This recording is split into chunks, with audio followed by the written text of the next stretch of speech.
Carl Jung talked about this phenomenon he described as retrogressive restoration of the persona. It's a complicated idea, but basically what it means is that sometimes you take a leap forward and you learn some things, but you can't catalyze a new identity, so you try to go back and hide in your old identity. And that actually doesn't work, because, well, things have changed and you've learned something, and that isn't who you are anymore. And so it's like you have to cut parts of yourself off in a destructive manner to fit back into the person that you were. Now what happens here is that Pinocchio escapes from this tyrannical situation and undergoes this descent into chaos, but he tries to go back home. He tries to go back to what he was, and he can't do that anymore. His father isn't at home anymore. And so when he goes home, he finds that there's no home there. Now, this happens to people sometimes, and it's often a shock to them. So they'll often stay under the thumb of their father. And you think, well, why would someone do that? Because it means they're subject to the tyrannical judgment of their father. They're always concerned about what their father would think, or whether their father approves of them, and so forth. And you think, well, that's got to be an unpleasant place to be. Why would you do that? Freud said, for example, that no one could be a man unless his father had died. And Jung said, yes, but that death can take place symbolically. Okay, so there's that part of the idea. And then another part of the idea is, one of the times in your life when you actually realize that you're an individual is when you'll go and ask your parents something and you'll realize they actually don't know any more about what you should do than you do. And that sucks. And that's partly why people are often willing to maintain a tyrant-slave relationship with their father. It's like, on the one hand, you have to be inferior in a relationship like that. You know, you've always got the judge watching you. But on the other hand, there's always someone who knows what to do. There's always someone standing between you and the unknown that you can go ask, what should I do? Well, at some point, you'll realize that the reason you can't ask that anymore is because they actually don't know any more than you do. And then that's a pain. Like that is a symbolic death. And that's also when you establish a more individual relationship with your parents. It's at that point that you could conceivably start taking care of them instead of the reverse. And that's a time that should come. But you have to let that image of perfection go. And that exposes you. Well, that's what happens here. You know, Pinocchio goes home and he wants things to be the way they were, and he wants to stay under the careful care of the benevolent father. But that's no longer possible. He's past that point, and that's why the father has disappeared. And so Geppetto has gone off to look for Pinocchio because he also needs his son, but in any case, the house is abandoned. And so then we see inside the house that everything's covered with cobwebs and everything's gone, and Pinocchio and the crickets sit on the steps and they're very concerned. First of all, they wonder where he went, so they're actually concerned that he's gone, but they also don't know what to do because there's just no going home. And so, you know, that's also the case that once you hit a certain point in your development, well, it's the same thing we already talked about. The answers that you're looking for are not going to be found in your parents' house. It's as simple as that. Now, you could artificially maintain your dependency, but, you know, if you do that for too long, things get pretty ugly.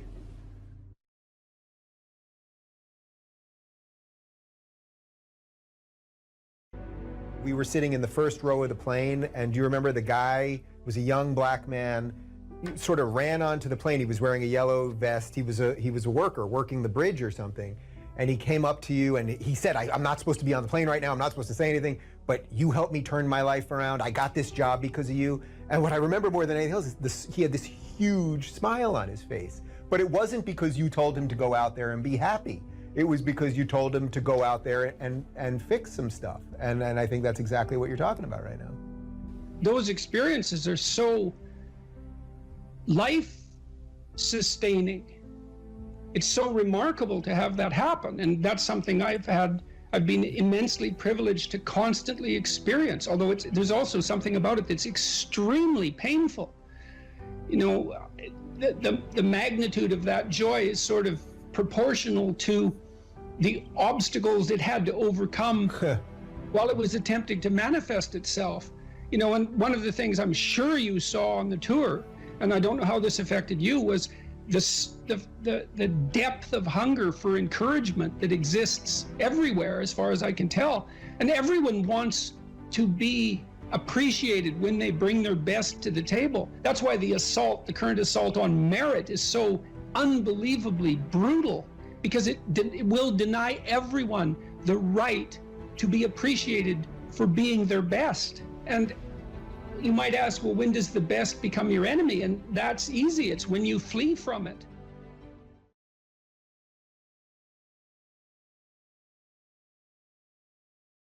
I don't have any aims, and then I say, well, pick the least objectionable of the aims and act it out for a while and see what happens, because sometimes your emotional systems are so fouled up that you have to pretend, you have to act the thing out before you can start to believe it. Life can be meaningful enough to justify its suffering. I thought, God, that's such a good idea. Because it's not optimistic exactly. You know, some people will tell you, well, you can be happy. It's like, those people are idiots. I'm telling you, they're idiots. There's going to be things that come along that flatten you so hard you won't believe it. And you're not happy then. And so if life is to be happy, well, in those situations, what are you doing? Why even live? But life isn't to be happy. If you're happy, you're bloody fortunate, and you should enjoy it. You should, because it's the grace of God, so to speak. People know when they're doing something meaningful. They can tell, so why the hell don't they do meaningful things all the time? It seems obvious. You could do it. I mean, it's hard, you know, because other people want you to do other things, and it's a struggle, but everything's a struggle. Oh, I get it. I see why. It took me about 10 years to figure this out. People have a choice. Choice number one, nothing you do means anything. Well, that's kind of a drag, right? It's meaninglessness of life and all that, existential angst.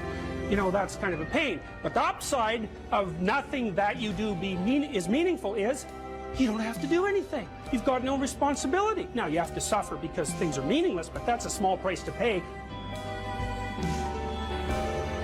The alternative is everything you do matters. Really. If you make a mistake, it's a real mistake. If you betray someone, you tilt the world a little more sharply towards evil rather than good. It matters what you do. Well, if you buy that, then you can have a meaningful life. But there's no mucking around. It means responsibility. It means that the decisions you make are important. It means that when you do something wrong, it's wrong. Well, do you want that?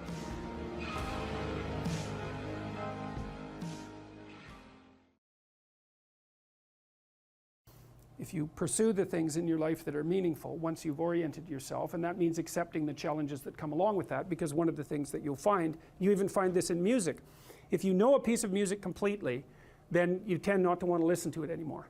There still has to be some challenge in it. You still have to track it, and sometimes music is so complex you just can't. It just sounds like noise. Modern music is often like that because it's so, well, it tends towards the chaotic, and so I find it difficult to listen to because I can't get a handle on it. But then, you know, so it's too challenging. And then there's other music, pop music is often like this. It's catchy the first 2 times you hear it, and then you never want to hear it again. It's too much, there's too much predictability and not enough chaos. And hopefully you find a piece of music that's somewhere in the middle. You can listen to it 50 or 100 times, and each time you listen to it, there's still some new nuance in it that you didn't expect before. And so, well, you kind of want to set up your life like that, so that. And I think you see that the phenomena of meaning manifests itself at the area, at the locale of optimal challenge. So one of the things, for example, I might say, well, let's say you want to set some goals for yourself. We say, well, they're remarkable goals, but they're too unattainable. You're just going to find it frustrating to pursue them. It's going to be too punishing. And then we might say, well, here's a goal, and you think, well, I could do that, you know, standing on my head. There's no challenge in it. Well, both of those two extremes are going to leave you in a state that isn't characterized by the optimization of engagement and meaning. One is too difficult, it's too punishing, it's the judge and nothing else, and the other is the ultimate and merciful mothers. It's like you win no matter how you play. So then you calibrate it. You say, well, you know, I'm up for a challenge at this level. I wouldn't recommend that, because that's just a bit like people do that. You might want to investigate your character in detail and decide, you know, what's going on at this level of analysis. That's pretty harsh, but you can certainly continually retool yourself at more micro levels. And I think what you do is you pick the level of retooling that optimizes your willingness to be engaged in it. And then what's so interesting about that is that, I think, is that you get the benefits of perfection, so to speak, while still being imperfect. Your actual imperfection has nothing to do with it. What's relevant is the journey that you're undertaking to rectify the imperfection. So instead of aiming to be the entity without flaws, you're aiming to be the entity that continues to realize its flaws and overcome them. Well, that's a game you can play forever. You don't take responsibility for things that you don't accept. You only take responsibility for things that you do accept. You say, well, the world is fundamentally flawed because its fundamental nature is vulnerability, intolerable vulnerability. I'm not going to take any responsibility for that. That's really Cain's attitude in the story of Cain and Abel. He externalizes responsibility for the catastrophe of his life. And therefore he doesn't make the right sacrifices. And so the paradoxical injunction here is accept responsibility for the catastrophe of your life. And that way you transcend it simultaneously. And there's an unbelievably hopeful message in there. And the message is, you're actually strong enough to do that. You just don't know it. And you won't find out till you do it. You can't find out till you do it. But if you did it, you'd find out that it was true. It's a massive risk. It's the ultimate in risks, right? You have to be willing to lose your life in order to find it. It's like, exactly right. So that picture, when I started to understand that picture, well, every time I look at it, it just blows me away. I can't, it's an unbelievably sophisticated set of ideas. But I don't think it's much different, really, than this idea. I mean, Buddha finds his enlightenment under a tree. It's not fluke that that's the case. That's his natural environment. And he's sitting in the lotus here. The lotus opens up. It's this thing that springs up from the depths. And he sits there illuminated the same way. He's got a halo that's the sun that stands for higher consciousness. And he's transcended by accepting the fact that life is suffering. He's transcended the limitations that are part of mortality. You see that symbol there? That swastika, you see it there? It's reversed. The Nazis reversed it. Well, think about that. I mean, they weren't stupid. Their symbols had meaning. Is what the swastika represented was what this represents reversed. Well, that's a very bad idea. This is the thing that this idea is what enables people to transcend their suffering. And Buddha said, well, don't be too attached to things. And what does that mean? It doesn't mean deny the world. It might mean deny the world if you're too in love with the material, like with material well-being, let's say, then your pathway to transcendence and meaning might be to abandon that because it's constraining you. It's making you less than you could be. But the fundamental lesson, the more fundamental lesson that's underneath that is don't let what you are stop you from being what you could be. Right. And so then the question is, well, what do you identify with? Do you identify with what you are? Then you're a tyrant. Do you identify with chaos? Because that's the opposite of order, say. Then you're nihilistic. Well, you don't identify with either of those. You know that they're both necessary. You know that you have to live with both of them. But you identify with the capacity to continually transcend what you are. And then you seek out error. That's what humility is. It's like, I'm error-ridden. It's like, so I want to put myself in a situation where I can discover one of my errors, hopefully not in a way that's going to knock me completely out of the game, right? I want to seek out a challenge. I want to find out where my limits are. I want to find out where there's not enough of me yet. And I want to do that in a way that's engaging because, you know, you can wear yourself out fighting dragons, obviously. You can exhaust yourself completely, and that's not helpful. You know, one of the things I learned, for example, when I was coaching lawyers, these were people who had very high-end careers, and so they had an infinite workload. No matter how much they worked, flat out, there was always way more work that they should do. It's a very difficult thing to learn to manage. And so they were exhausting themselves, and I said, well, you know, you have to work less per day. It's like, well, no, that's not happening. I can't do that. And so well, what I learned over time was, okay, so this is what you have to do. Every 3 months you have to block off 4 days and go have a vacation. And you have to plan that in advance so it's in your calendar so that your secretary doesn't book your time. And then you need that because you have to recuperate enough so that you can work as hard as you're going to work. And of course they were nervous about that. And I said, well, look, we can calibrate this. Let's keep track of your billable hours over the next year and see if they increase or decrease. Because I bet you if you take more time off, you'll actually have more billable hours. You'll actually have your cake and eat it too. You'll get to have a vacation and you'll be more productive. And that inevitably, that was what happened. And so that's a matter of calibrating the game properly, right? You want to play a game that you can play today, but also one that you can play next week and next month. We're not talking about, you know, your career this week. We're talking about you having a career that lasts 30 years, that doesn't kill you, that doesn't make you hate yourself or the job, that doesn't make you bitter, that doesn't wear you to a frazzle. So it has to be optimized. And so I think that you can, in fact, decide to take on the load that's optimally meaningful if you want, and then you get to have your cake and eat it too. You're on the pathway to continual incremental improvement. You only have to burn off a feather at a time instead of having the whole bloody thing burst into flames. But it's a constant source of renewal. And there's an idea that to be renewed, you have to drink the water of life, right? That's an old mythological idea. And what's the water? The water of life, chaos is water. Water is chaos. Water is what washes away too much order. And to stay continually, let's say, refreshed by the water of life is to take on exactly the right amount of chaos to make sure that your garden is properly nourished. And I think meaning is actually the marker of that. And as I said, you know that I wouldn't consider myself either naive or particularly optimistic person. I don't think I'm either of those. But this is actually an idea. This is one of the only ideas that I've ever found that I really believe to be rock solid. I actually think that it's true. And it's very optimistic because it says you can use your sense of meaning to calibrate your progress through life. But there's rules. You have to aim at the highest possible good that you can conceive. Now, and that's subject to update because what the hell do you know? But you start by aiming at the star you can see rather than the dimmer one that you can't yet perceive.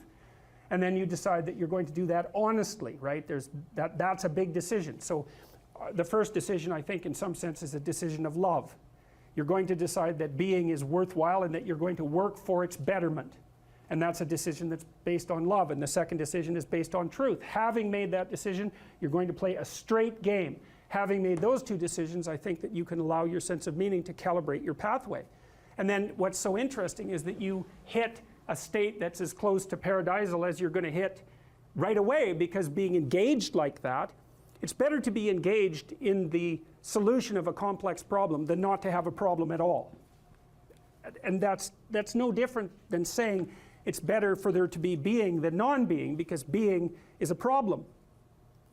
And so if you want to have no problems, then you have no being. And you could say, well, being is so miserable that maybe that's the route we should take. And fair enough, but maybe you can have your cake and eat it too. You can have the damn problem. It can be a problem worth solving, and you can be so engaged in solving the problem that it justifies the fact that the problem exists. And then you get to have the problem and the solution at the same time, and maybe that's better than not having the problem at all. And I believe that, because one of the things I have seen, and I've seen this being so interesting when I've been lecturing to people, especially more recently, and this has also manifested itself on YouTube. I'm talking to people a lot about responsibility, and it's young men in particular that seem to be responding to that. And I think that's partly because I think that young women, in some sense, have their responsibility map already laid out for them. It's also less voluntary in some sense for women because they have more complicated problems to solve in the first part of their life, right? Because they have to get the family problem solved. But whatever. I've been talking in a very delineated manner about responsibility, which is a strange thing to sell to people, but responsibility is what gives your life meaning. And so then you might say, well, then take on ultimate responsibility. And what happens? You have an ultimately meaningful life. And then you might say, well, if your life is ultimately meaningful, it doesn't matter if it's punctuated by tragedy or even predicated on tragedy. It's worth it. And I think that's true. And everything I've seen indicates to me that's true. Every time I get my clients to take on more responsibility, you know, And it isn't an injunction. You're a bad person, you should take on responsibility. It has nothing to do with that. You can define the damn responsibility. It isn't something that someone else should impose on you. It's not a matter of doing what you should do in some abstract manner. It's not that. It's the choice of what game you're going to play. And you know, you can play the game of the seeker, I would say, and if you play that game, then everyone wins. And it's the best game you can play. And so the answer, in some sense, to the tragedy of life, to the catastrophe of life, to the fall, is to adopt the responsibility of mortality that goes along with that, and to play that game maximally. And paradoxically, it's in the willingness to do that that the solution emerges. And I don't, you know, I have done my best with every single thing I've talked to you guys about. I have done my best to do what Dostoevsky does in his novels, which is I make a proposition and then I spend months or years trying to figure out if I can take the bloody thing apart, if there's something wrong with it, because I want to find out. I want to hit it with a hammer and see if it breaks. And what I've been trying to do is to tell you all the things that I've gathered, let's say, or laid out or articulated or discovered over the last 30 years that I have not been able to break with the biggest hammer that I could take to them. And I guess that's the fundamental one, is that I believe that the idea that lurks in these images, derived from very different cultures, it's the same idea. Life is suffering. Right. Indisputable. What do you do about that? You voluntarily accept it and then strive to overcome the suffering that's a consequence of that. And you do that for you, and you do that in a way that makes it better for other people. And then that works. And one question might be, well, how well does it work? And the answer is, the only way that you can find out is by trying it. That's it. That's the existential element of it. The proof is to be derived by the incarnation of the attitude in your own life. No one can tell you how it will work for you. It's the thing that your destiny is to discover that. And you have to make the decisions to begin with. It's like, because you can't do this without commitment. You have to commit to it first. That's the act of faith that Kierkegaard was so insistent upon. You have to say, I'm going to act as if being is good. I'm going to act as if truth is the pathway to enlightenment. I'm going to act as if I should pursue the deepest meaning possible in my life. And there's reasons to do none of those. They're real reasons. So it's really a decision. But you can't find out what the consequence of the decision is unless you make the decision. I think the same thing happens when you get married, by the way. Is that if you think you might leave, you're not married. And then you think, well, the marriage didn't succeed. It's like, well, maybe you were never married. Because the rule is, you don't get to leave. And there's a reason for that rule. Now, I'm not saying that there aren't situations where there should be exceptions made for that. That's not the point. The point is that there's some games you don't get to play unless you're all in. And the other thing that's so interesting about being alive is that you're all in. No matter what you do, you're all in. This is going to kill you. So I think you might as well play the most magnificent game you can while you're waiting. Because do you have anything better to do? Really? Why not pick the best thing possible that you could do? Why not do that? Maybe you could justify your wretched existence to yourself that way. I think you could. That's what it looks like. You know, people find such meaning in the responsibilities they adopt, it stops making them ask questions about what life is for. If you have a newborn child, for example, like unless you're really in a bad way, psychotically depressed, or maybe your personality really needs some retooling, you stop thinking about anything but ensuring that that baby is doing well. And if someone comes along and asks you an existential question about your commitment to that, the right response is, why are you asking me such stupid questions when this is manifesting itself right in front of your eyes? Like, how blind can you be? That isn't a time for questions about the meaning of life. The answer is right in front of you. And if you can't see it, it's not because life has no meaning, it's because you're blind. I mean, that's what the image of the Virgin Mother and the child is all about. It's like, what's the answer to the meaning of life? Here's an answer. It's like, well, I'm going to criticize that. Well, go right ahead. You know, it's like what you're like a what do you call that? A termite gnawing on a temple. There's no utility in that sort of criticism. It's blindness. And it's the same thing with regards to the path of the hero. It's like it glistens in front of you and you can criticize it. It's like,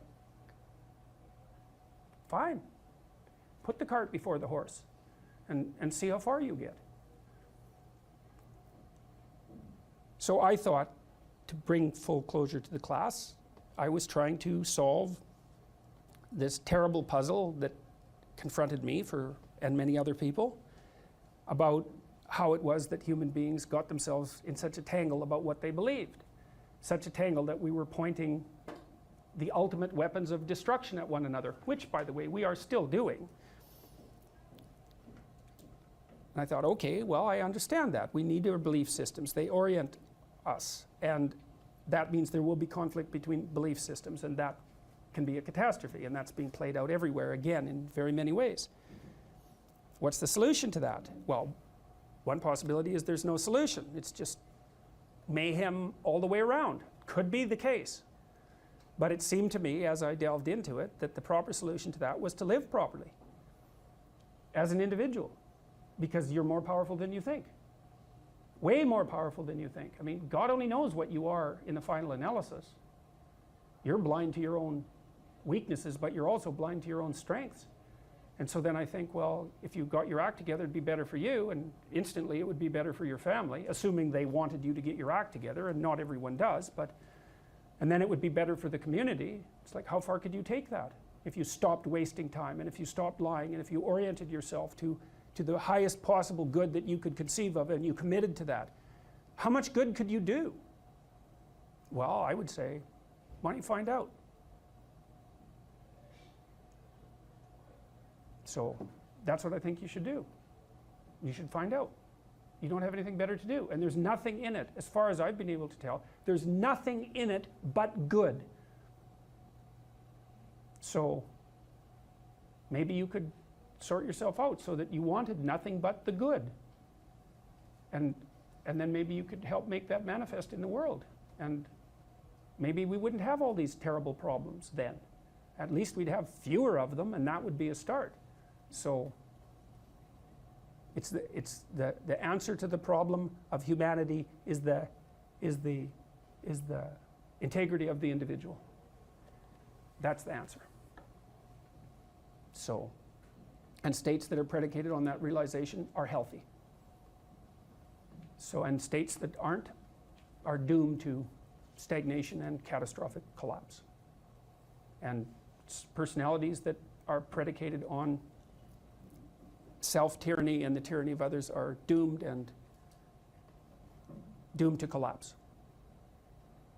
So, and then you think, well, what's the barrier? And the barrier is, are you willing to accept the responsibility? And part of the answer to that is, reduce the damn responsibility until it's tolerable. You don't have to fix everything at once. You could just start by fixing the things that you could fix. Or you could even do it more. You could do it with even less self-sacrifice. You could start by fixing only the things that you want to fix. God, you can get a massive way that way. So do it. See what happens. That's what you should have been taught in university right from the beginning. It's like, aim at the highest good. Tool yourself into something that can attain it. And go out there and manifest it in the world. And everything that comes your way will be a blessing. And so all you have to do is give up your resentment and your hatred. I know that's a hard thing to give up because you have plenty of reason for it. If you're hungry, it's not a deterministic drive. It's a subpersonality that has a goal, and then it has a bunch of action patterns that are going to work in reference to that goal. It has a bunch of perceptions that suit that goal, and it organizes your emotional responses around that goal. And so to think about it as a personality is it's a much more intelligent way to look at it. One other thing about Skinner's rats, Skinner could get rats to do almost everything, and he would reward them with food. And so he had a simple rat model, but his rats were starved down to 75% of their normal body weight. So not only were they not social, gregarious rats like rats are, because they were isolated, they were genetically altered from wild rats, but they also weren't as complex as a real rat because they were starving. And so, but you know, a starving rat is a pretty good model of a rat, and a rat is a pretty good model of a person. But a lot of our models of simple behavioral learning were based on starving, isolated rats. So, anyways, how to think about motivation? We'll think about it from the hypothalamic perspective. So we could say one thing that motivation does is set goals. And we could say that emotions track progress towards goals. And I'm going to use that schema even though it's not exactly right. So you say, well, motivation determines where you're going to aim. So if you're hungry, you're going to aim at something to eat. And then that will organize your perceptions so that you zero out everything that isn't relevant to that task, which is almost everything. You concentrate on those few things that are going to facilitate your movement forward. When you encounter those things, that produces positive emotion as you move through the world towards your goal, and you see that things are laying themselves out that facilitate your movement forward. Those things cause positive emotion. And if you encounter anything that gets in the way, then that produces negative emotion, and it can be like threat, because you're not supposed to encounter something that gets in the way. It can be anger, so that you move it away. It can be frustration, disappointment, grief. Those would, if you had a response that serious to an obstacle, it would probably punish the little motivated frame right out of existence.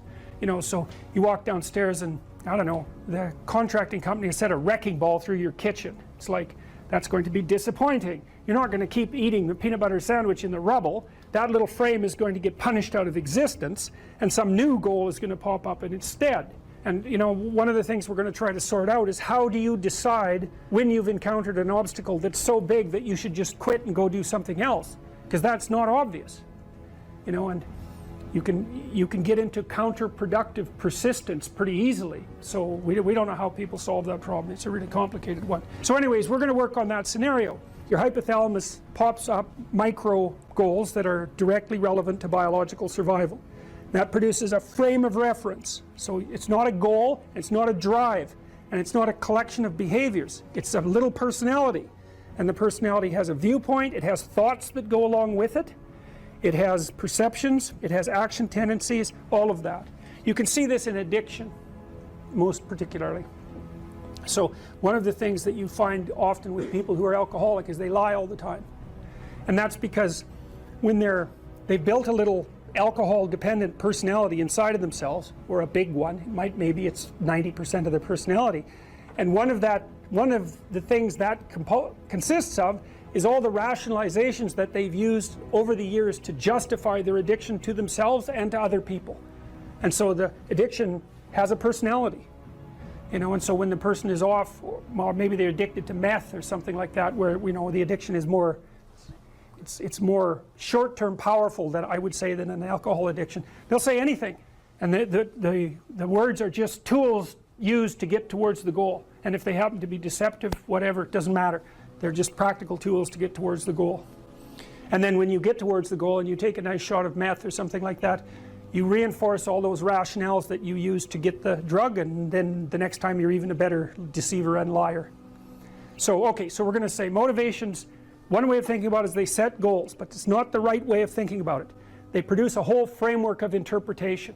And so we're going to think about that framework of interpretation. And then emotions emerge inside of that. So that's it. So the world is framed, motivation set goals. You could say the world has to be framed. So motivation sets that frame, goals, emotions, perceptions, and actions. And then actions track progress. So positive emotion says you're moving forward properly towards your goal. And if you encounter something you don't expect, you stop.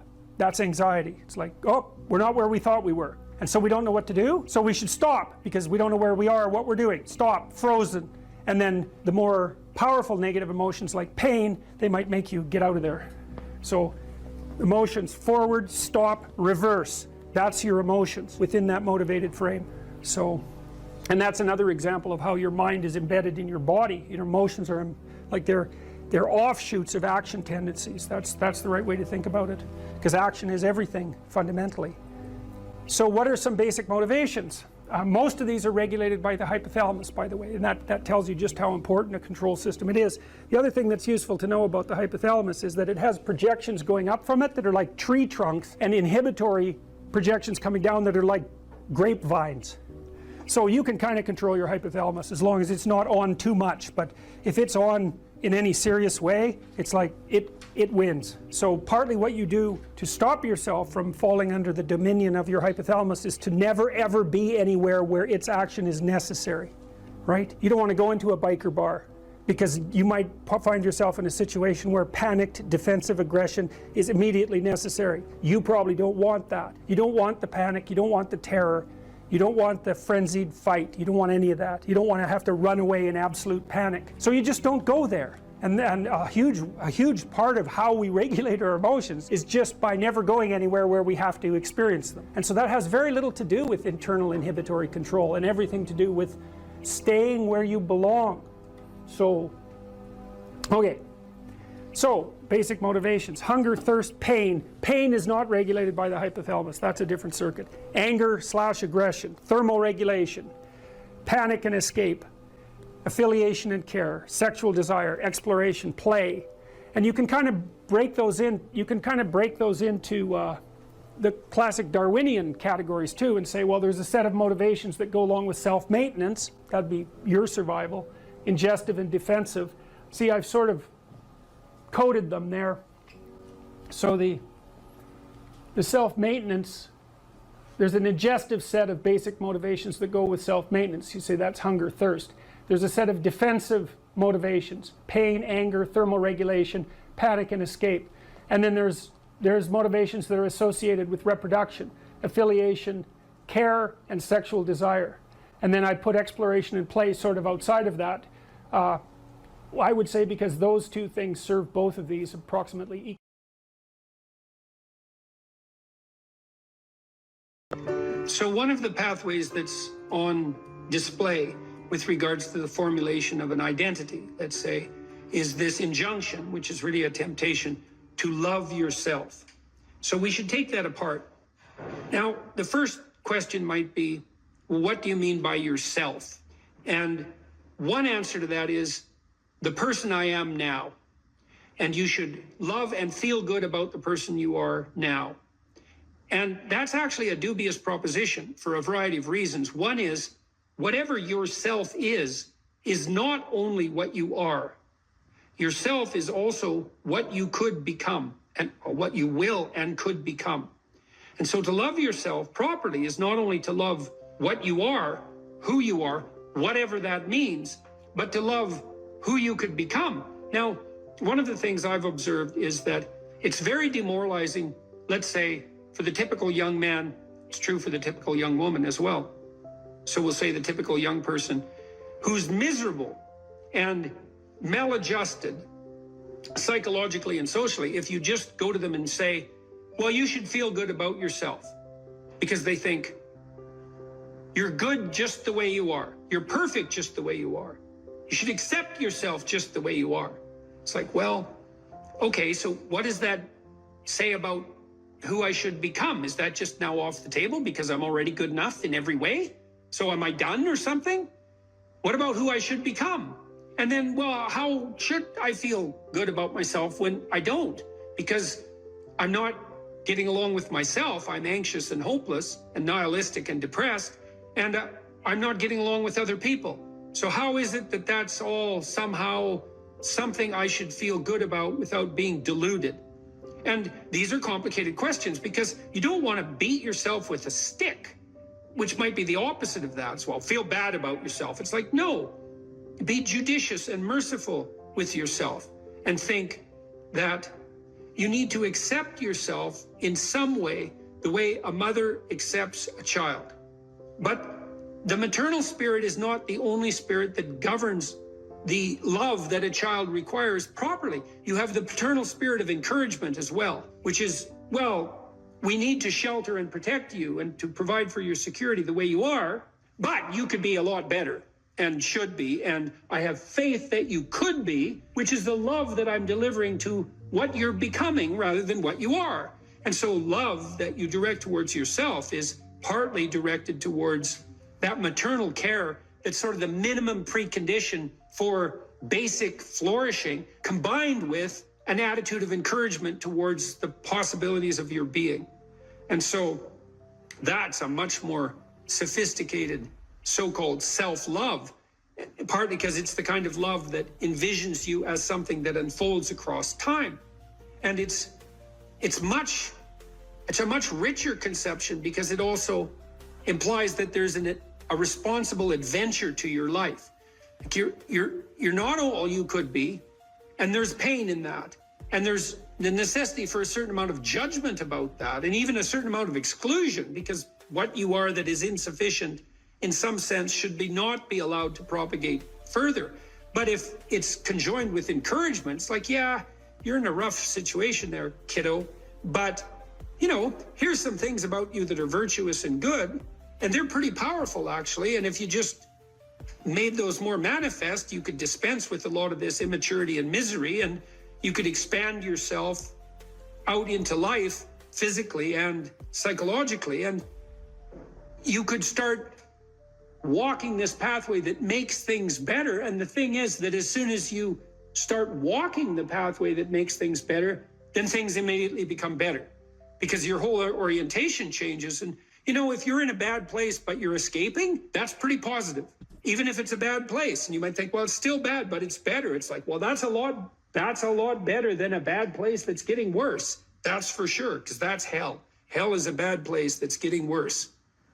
That's for sure. And so if you take the bad place and it's getting better, well, it's already not hell. That's a start. And so this notion of love, we've confused this with the maternal instinct for an infant. It's like, because an infant under 6 months is like, well, of course, your attitude towards an infant is you're exactly okay the way you are, in the sense that there's nothing to do with an infant under 6 months in the most fundamental sense, except to provide them with total care. But that's not what you do to any child that's older than 6 months. You start laying down some criteria for becoming, for improvement.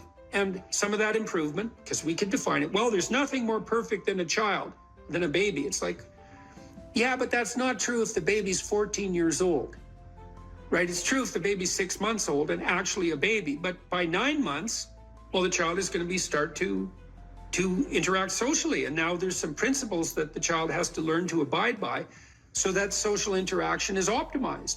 And then you want to replace the infant with the toddler, who has a certain domain of autonomy and responsibility and a certain capacity for social interaction. And you want to replace the toddler with the young child, with the preschooler, who now can negotiate a shared social space. And you want to replace the preschooler with the older child, who's now capable of taking on as much domestic responsibility as is appropriate for that age. You want to take the infant, who's entirely dependent, and turn them into something that's autonomous and then socially integrated, and then socially integrated in a manner that's moving them towards individual responsibility. And the love is not only love that's devoted to what they are at any point, which is that encompassing maternal love, say, but the love that says, yeah, kid, we're pretty happy you're around, but the new you is going to even be better. And that's encouragement, and that's part of love. It's half of love, that's for sure. And you want to direct that to yourself as well. It's like, you don't want to judge who you are so harshly that you just destroy yourself and everything is cast into the pit. You want to take a look at yourself and say, look, you're a person among persons, and you have intrinsic worth, and you have your flaws, your sins, your domain of ignorance and inadequacy. But that doesn't mean that you're entirely worthless because of that. You have a base level value. That's intrinsic worth, let's say, that's reflective of the fact that you're made in the divine image in the most fundamental sense. You have intrinsic worth, and that's due a certain degree of baseline love.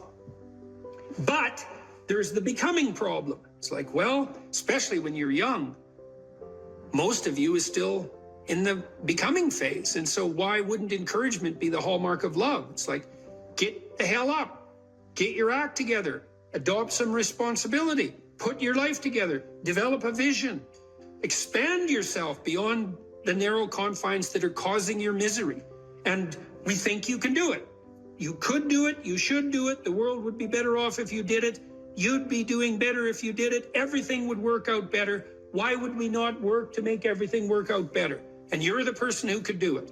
And you tell young people that, and they think, well, no one ever told me that before in that way. And they think, well, maybe I should get my act together. And then they go out and try to get their act together in some micro ways, and they think, well, turned out that worked, and I'm less miserable. I could try doing it a little bit on a broader scale. And they try that, and they think, wow, people seem a lot happier with me. I have more friends, and I'm more popular, and I'm a little more physically attractive because I'm standing up a little bit straighter. And then away they go. And why would you, unless you believe that human being is corrupt and pathological in its essence, which many people now seem to believe, or at least some dread spirit seems to insist, and people agree with it.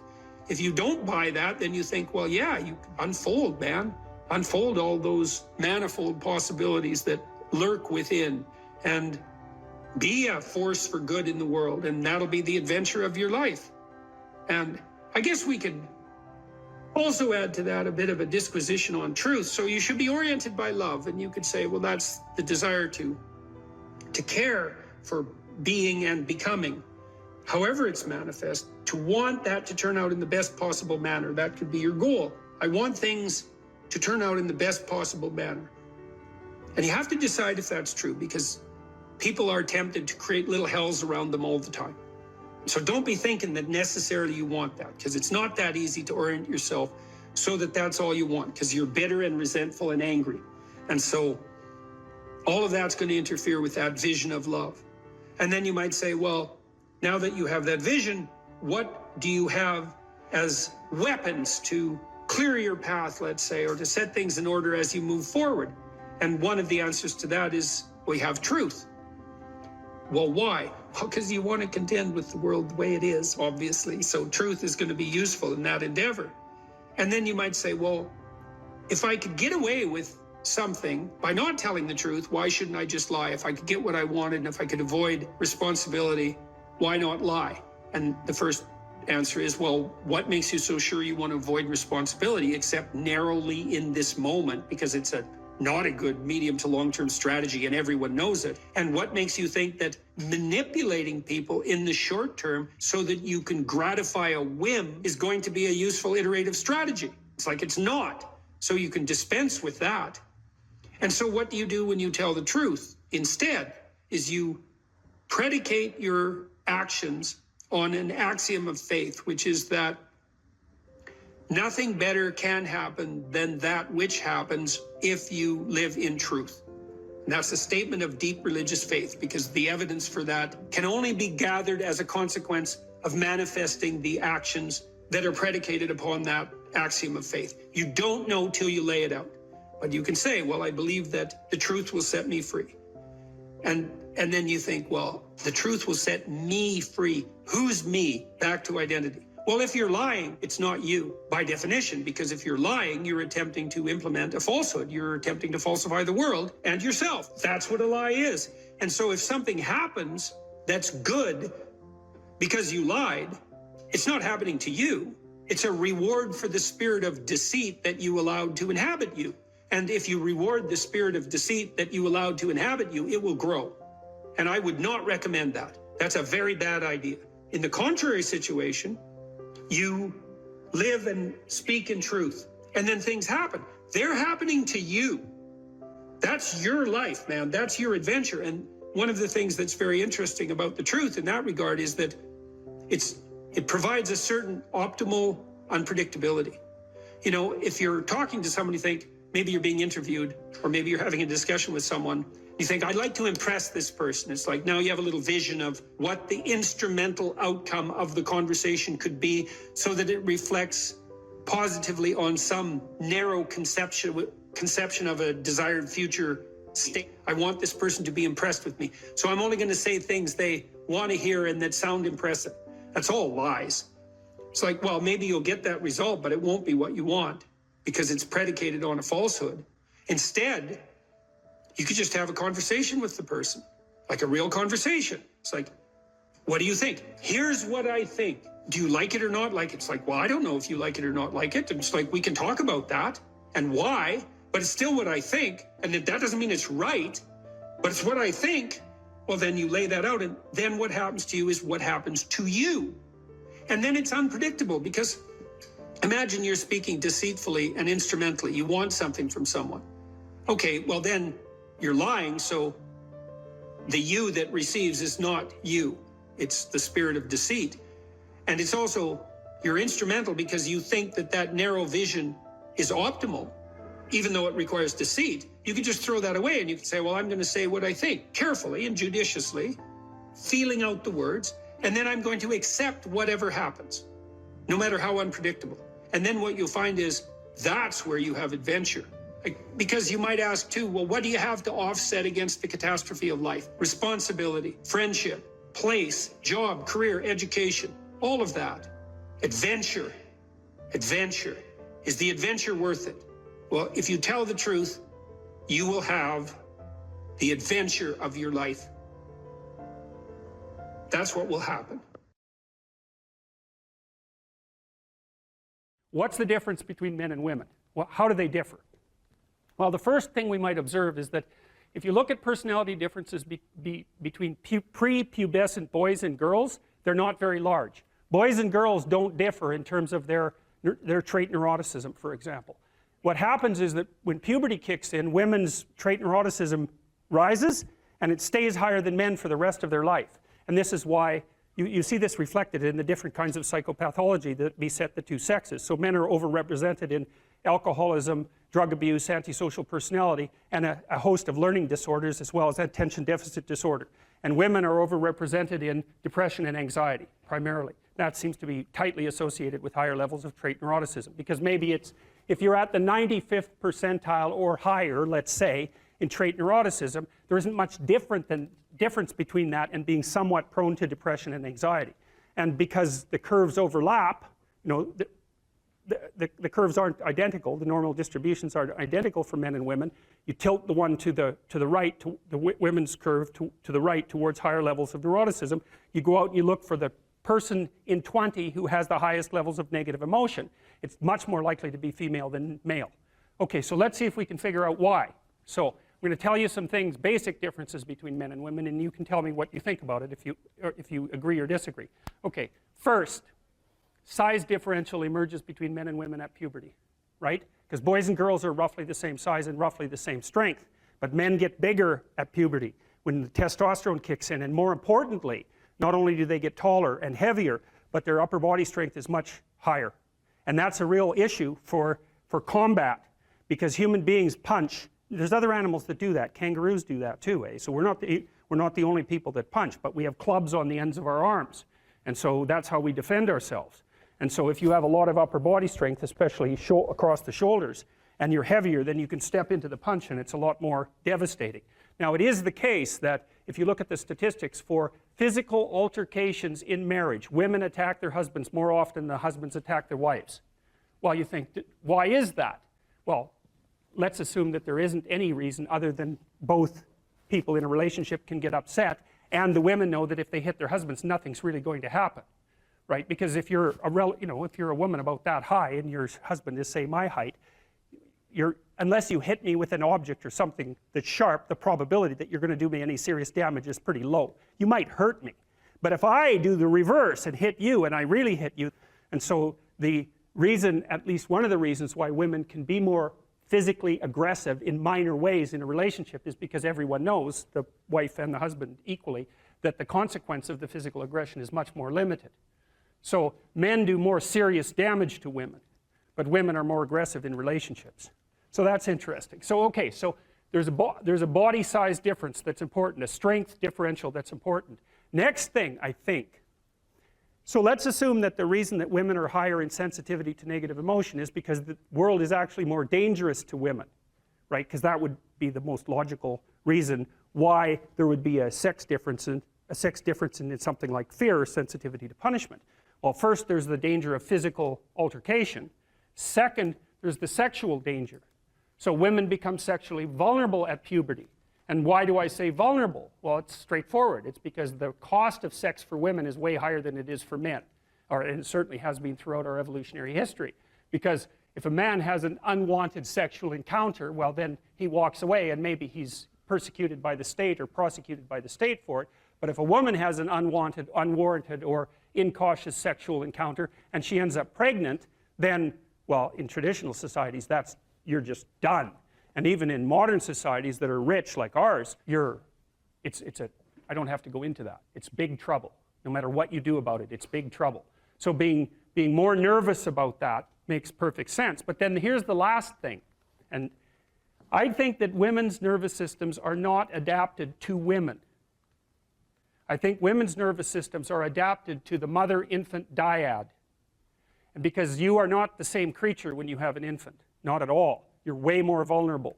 And it's partly because you have to express the vulnerability of the infant, and you also have to care for it, right? So you think about an infant, especially under 9 months. So let's say, how are you going to be wired up if you're going to optimally care for an infant under 9 months? And I'm saying under 9 months because women generally do the bulk of childcare for infants who are under 9 months old. And part of the reason for that, there's a whole host of reasons, but part of the reasons for that, obviously, is that they breastfeed. But imagine what you need to be wired up biologically in order to care for an infant. First of all, they're very demanding, right? Because they're completely helpless, and they're demanding 24 hours a day, and it's quite a emotional load. And an infant under 9 months is never wrong, right? What you do to an infant under 9 months is when they're in distress, you always respond. You never tell the infant, get your act together and stop whining, right? Which you can do, say, to a child that's 18 months old. You can start having that sort of conversation. But under 9 months, it's like nothing is the infant's fault. It's surrounded in an extraordinarily threatening world, and you have to be responsive to what it needs, regardless of what you want, and you have to be very sensitive to the threats that emerge in the environment. And so I think the price that women pay for that ability to have an intimate relationship with infants in the very earliest stages of development is that their nervous systems are actually wired so that they can perform that role optimally. And the disadvantage to that is that having a temperament like that doesn't work that well when you're dealing with adult men, especially when you're dealing with them in a business environment, because it's not the same thing. Not at all. It's a competitive environment. So, okay, so agreeable people are compassionate and polite. What are disagreeable people like? They're tough-minded, they're blunt, they're competitive, and they won't do a damn thing they don't want to do. So it isn't exactly that they're aggressive, although they will push you the hell out of their way if you're in the way. They're not like volatile like you are if you're high in neuroticism. It isn't defensive aggression. It's more like predatory aggression. It's dominance behavior. And so for someone who's highly disagreeable, they look at the world as a place in which they can compete and win. And I'll tell you a story. I have a friend. I gave him my personality test, the Big 5 aspect scale that Colin DeYoung developed in my lab. And I knew he was a disagreeable guy, and by interacting with him. I mean, he's even rude to people sort of spontaneously on the street. I actually like him quite a bit. He's very, very funny. He's also very conscientious, so you can trust him, but he's disagreeable as hell. And so I gave him this test because I thought it would be funny, and he came out as the most disagreeable person in 10,000. So reasonable in compassion, about 30th percentile, but like 0.001 in politeness. So he's extraordinarily blunt, and he'll just say absolutely anything, no matter how horrible it is. And he was often brought into corporations to sort of clean them up. So if a corporation was tilting and not doing well, they'd bring him in to find out who the useless people were and fire them.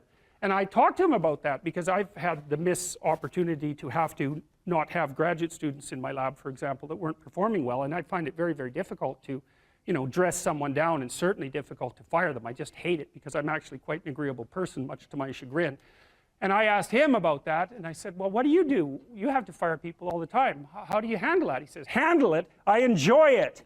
And I thought, wow, that's so interesting that someone would have that response. I said, well, what do you mean you enjoy it? He said, look, I go into these companies and I analyze the performance of groups of people, right? And in those groups, there are people who are really striving, really trying hard and working themselves really hard and being productive. And then there's these people that are just doing nothing. They're completely in the way. They don't carry their weight at all. They take advantage every chance they get. And they're always whining about why they can't work. It's like, I find out who they are, I call them into my office, and I tell them exactly what they've been doing. It's like, hit the road, buddy. You've had your run of it.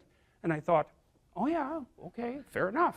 You know, well, I can tell you, you know, I've had situations in my lab where I had underperforming graduate students. And one of the things that was really awful about that was that it was really hard on the high-performing graduate students, you know, because they felt that even being in the same category as the people who weren't working hard and pulling their weight devalued what they were doing, you know, and that's exactly right. And so this is also why there's a conscientiousness trait and an agreeableness trait.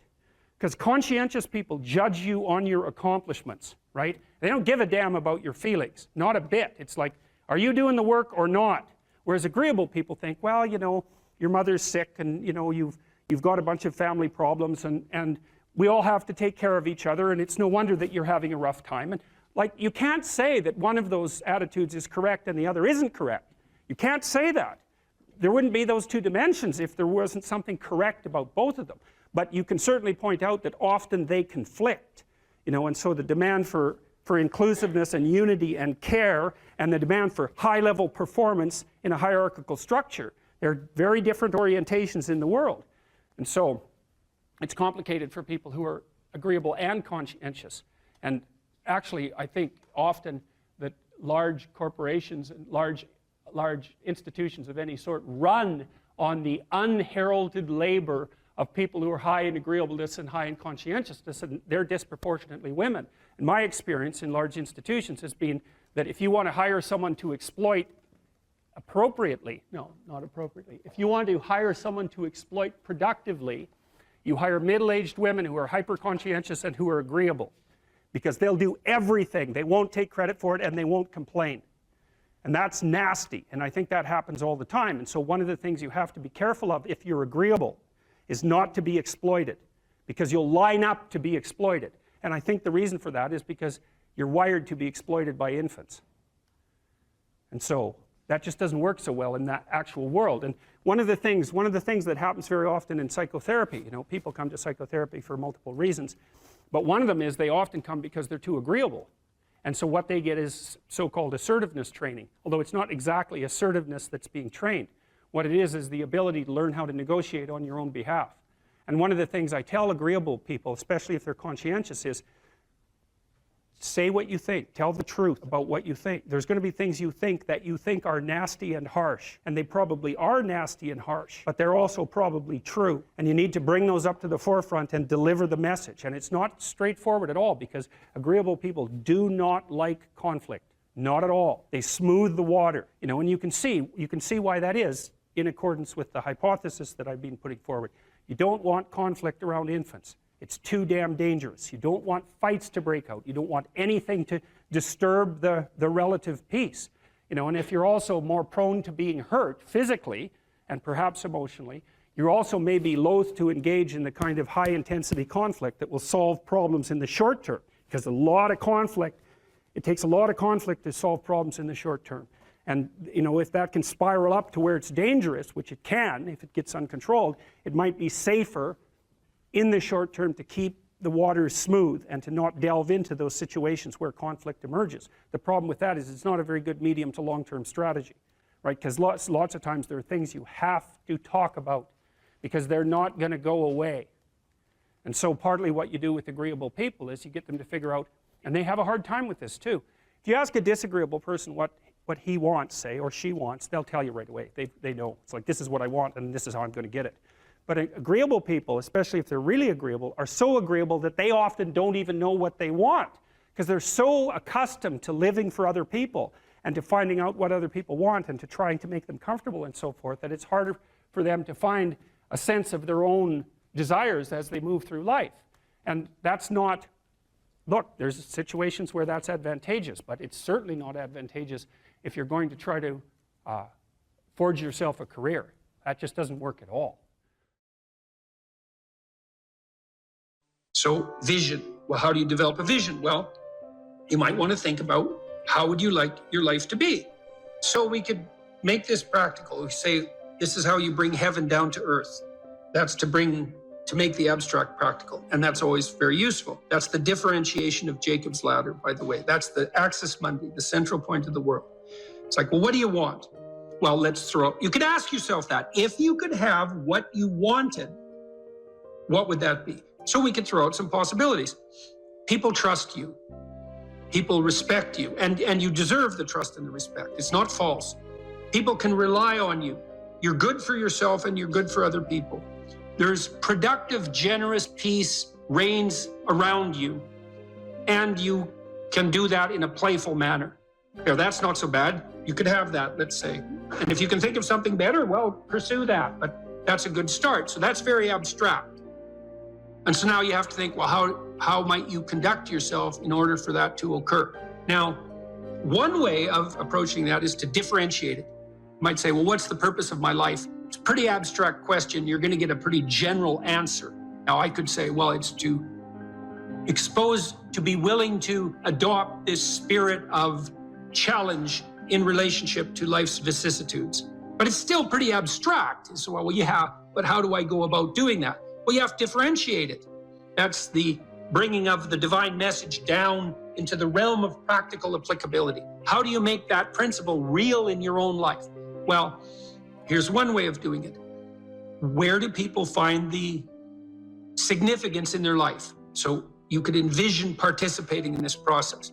Well, what do people generally need and want? Well, here we can make a list. So this is, imagine we're taking that general principle. That's the golden cap of the pyramid. That's even the eye above the pyramid. That's another way of thinking about it. It's this superordinate principle, uniting monotheistic principle in some real sense. Now we have to differentiate it. Well, most people would like an intimate relationship. Okay, and so what does that mean? Well, intimate means physically intimate, but it likely means emotionally intimate, and it probably means iterating across some reasonable period of time, unless you just want everyone around from whom you're deriving physical gratification to be the whim of the moment, in which case you're basically a psychopath, and I wouldn't recommend that as a pathway forward. You're a narcissistic psychopath, and you might think, well, I get what I want. It's like, well, no, you won't, because your life will degenerate. So that's a bad theory. So you want an intimate relationship, and then you're going to have to treat that other person, well, how? Well, you can win an argument with your wife today, but then tomorrow, there she is in all her defeated glory. And so I don't know what the victory is going to win you. Maybe you want to negotiate towards something like productive and generous peace with her instead. And that's all part of this intimate relationship. And then it becomes truly intimate. And then it's stable across time. And that might be desirable. Then you have a platform, let's say, that will help you stabilize your entire life, because part of the reason you're going to do things is because you want to be of service to at least one other person, and vice versa. Because if it's just for yourself, that's pretty damn dismal and immature and pointless and futile. And it doesn't work anyways. So you've got at least someone else you can serve in this mutually sustaining manner. So most people want an intimate relationship. You know, and they'll settle for second-rate derivations thereof, but still what they want. Fine. Probably want something approximating a family, and even if you're not going to have kids, and I think that's a very bad idea, by the way, not to have kids. Well, you have your parents and your siblings, and if you don't have them, you have your extended family. You might want to stabilize and fortify your relationships with them, because why not? No, why not make peace with your father and your mother and your siblings if you can, and then you get to practice making peace, and then you have a family. That seems okay. And then you probably want some friends. So you could have a vision for your friendships. And what sort of people do you want around you? Well, I can tell you at a minimum, you want people you can tell bad news to, who are on your side during the times of bad news, who don't engage in competitive martyrdom with you. And you want people you can tell good news to, because they'll celebrate what you have to celebrate. And then you can do that mutually. And you want people to exchange your thoughts with, and you want people to play with. And you probably want that to iterate across time, because then you get to know each other and you can foster each other's development in a more profound manner then. And so you're going to be pretty miserable and not very sane without friends. So probably some friends aren't a bad idea. How about a job or a career? Well, why? Because the fundamental state of human being is one of deprivation, and you have to work to address that. So you have to work. And it could be a job, which is something you have to do because you're paid, but hopefully there's some vocational element to that you can find some deep intrinsic meaning in your work. And you can certainly do that if you're working with your hands. You can find a sustaining meaning in the responsibility you take in relationship to your job and your career. And then I would say also, if you're good at it, so you're skilled at what you do, plus you're a good team player, I don't care where you're working, it could become a real center of the world for you. You know, when I was a kid, 14, 15, 16, I worked in restaurants for years, and I really liked that. And that's a very complicated thing to do, to work in a restaurant. I was just a dishwasher and then a cook. As I moved up the ladder, let's say, and I learned to cook and I learned to clean and I learned to be hospitable and I learned to work in a complex, dynamic environment, because a restaurant is exactly that. And, you know, I got along with the people I worked with, and I came to work on time and I did my bloody job and I tried to do it right. And so most of the people who were my superiors, so to speak, were happy with me. They wanted me to be there and I wanted to be there. You know, it was still a pain when I was a kid sometimes to have to go to work when my friends were out, you know, drinking beer at the local river. And I might have wanted to do that instead. But fundamentally, immersing myself in that environment was positive in every sort of way and made me more responsible and mature. And I enjoyed it a lot. Many of the best memories I have from my adolescence in particular are the times I spent working in the restaurants that I worked in. And you can do that in a masterful manner. You know, there are great restaurants where you walk in and everything's perfect. It's so hospitable. Everyone is treating everyone else extremely well. The food is of immense quality. Like, that's a paradisal place. And you can work to make that. I don't care where you're working, you can work to make that happen. You can treat the people around you right. You can treat your customers right. You can shed your bitterness and your resentment. You can take on the lowly status of your beginner job as if it's also a field of unlimited opportunity, which it is if you can get your head around it. And then that can be part of the vision of your life. And then you can think about that job or career as something that unfolds and develops across time too. And if you make a commitment where you are locally, I don't care where it is, your opportunities are just going to multiply like mad. You know, so like if you're a short order cook at a restaurant, you have a single shift and you're a really good cook, you'll find pretty soon that the restaurant is much busier when you're cooking and that people are pretty damn happy to be there. And you'll get a reputation with your boss. If he or she has any sense and any greed of the proper sort whatsoever, they're going to recognize you. And then, you know, maybe you move from that restaurant to a restaurant with more possibility, or at least somewhere else with more possibility. And you can do that. I don't care where you are.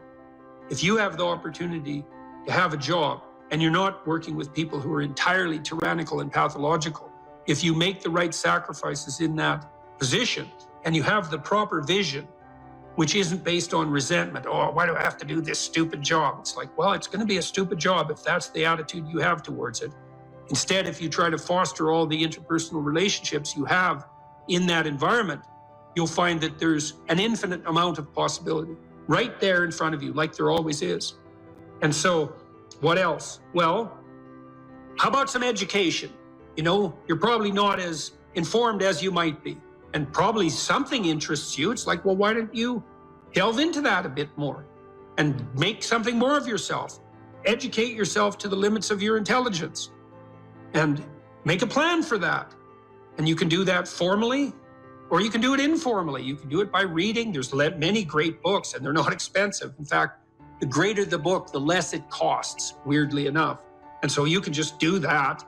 You can make a plan. I want to read a book a month, or a book every 6 months, or a book a day.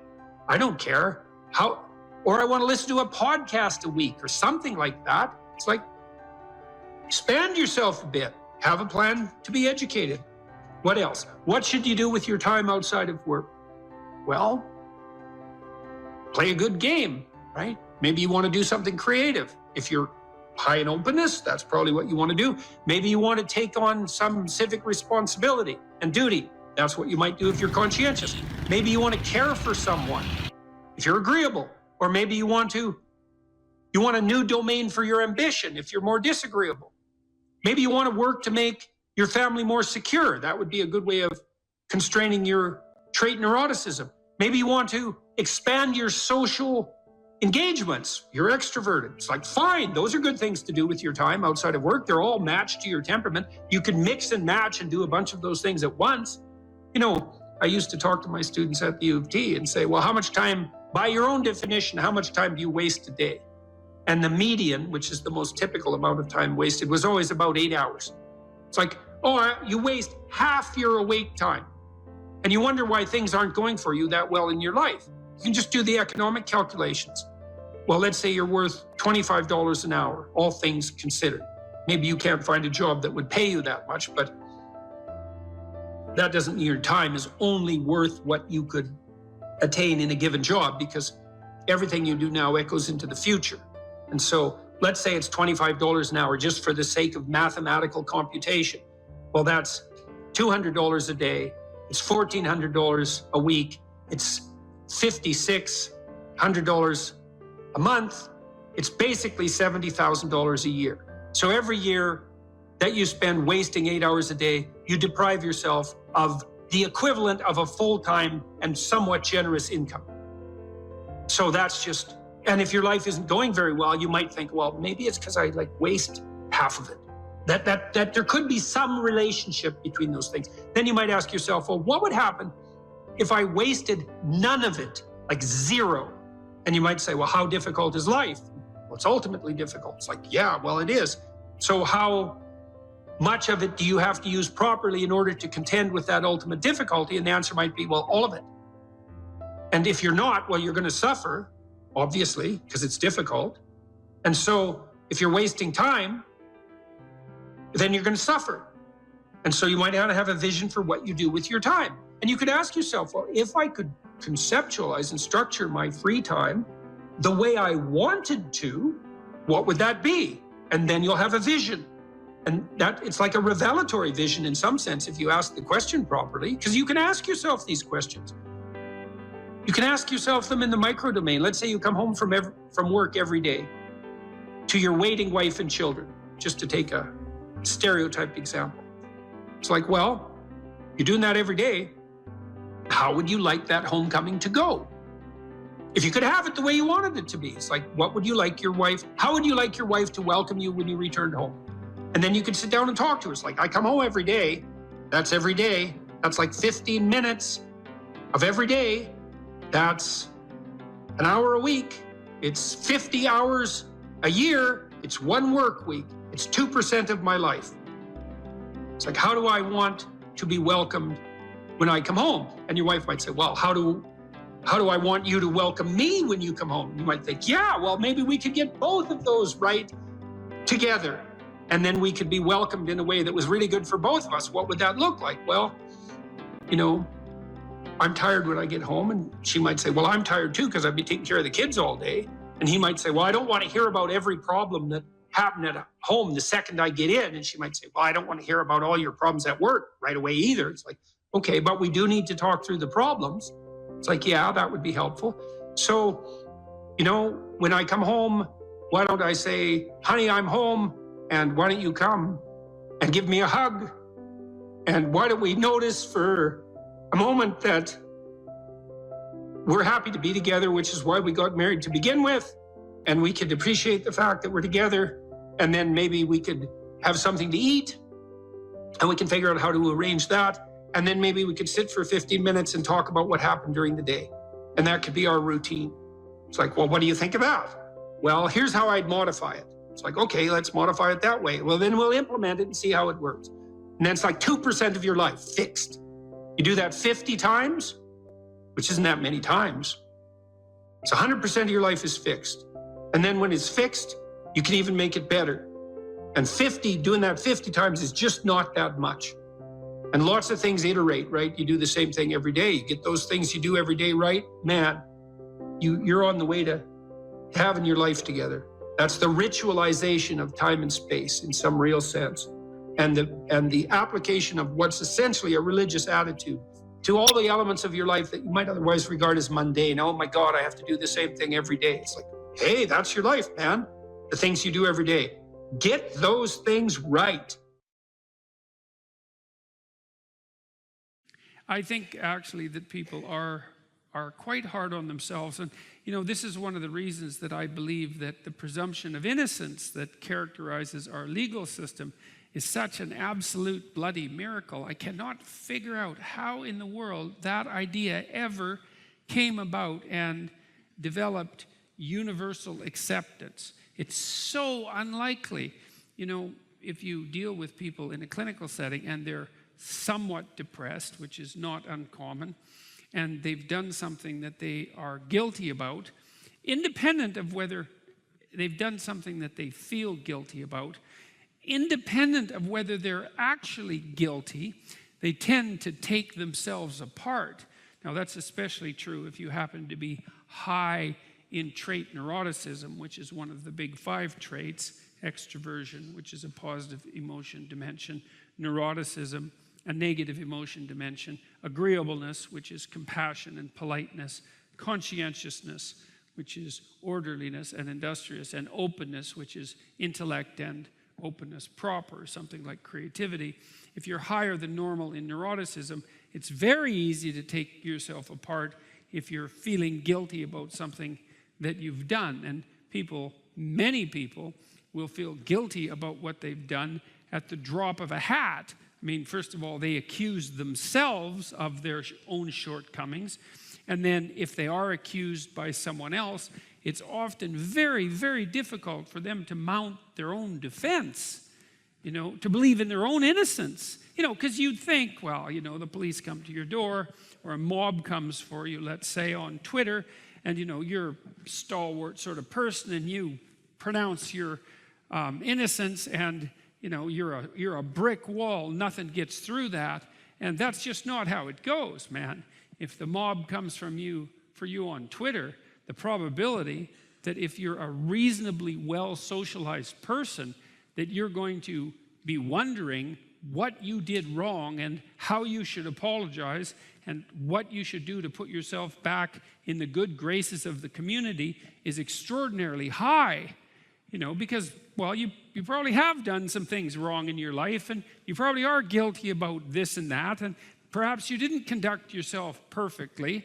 And so it's very difficult for you to mount your own defense, to presume your own innocence and mount your own defense, which, by the way, is why it's a very good reason to have a lawyer. And one of the things I would say, I'm dead serious about this. I've worked with legal cases a lot and learned a lot about the limitations and lack thereof of police ability to question you, for example. And if you're ever accused of something serious, then do not talk to the police until you have a lawyer, because you will definitely get yourself in all sorts of trouble.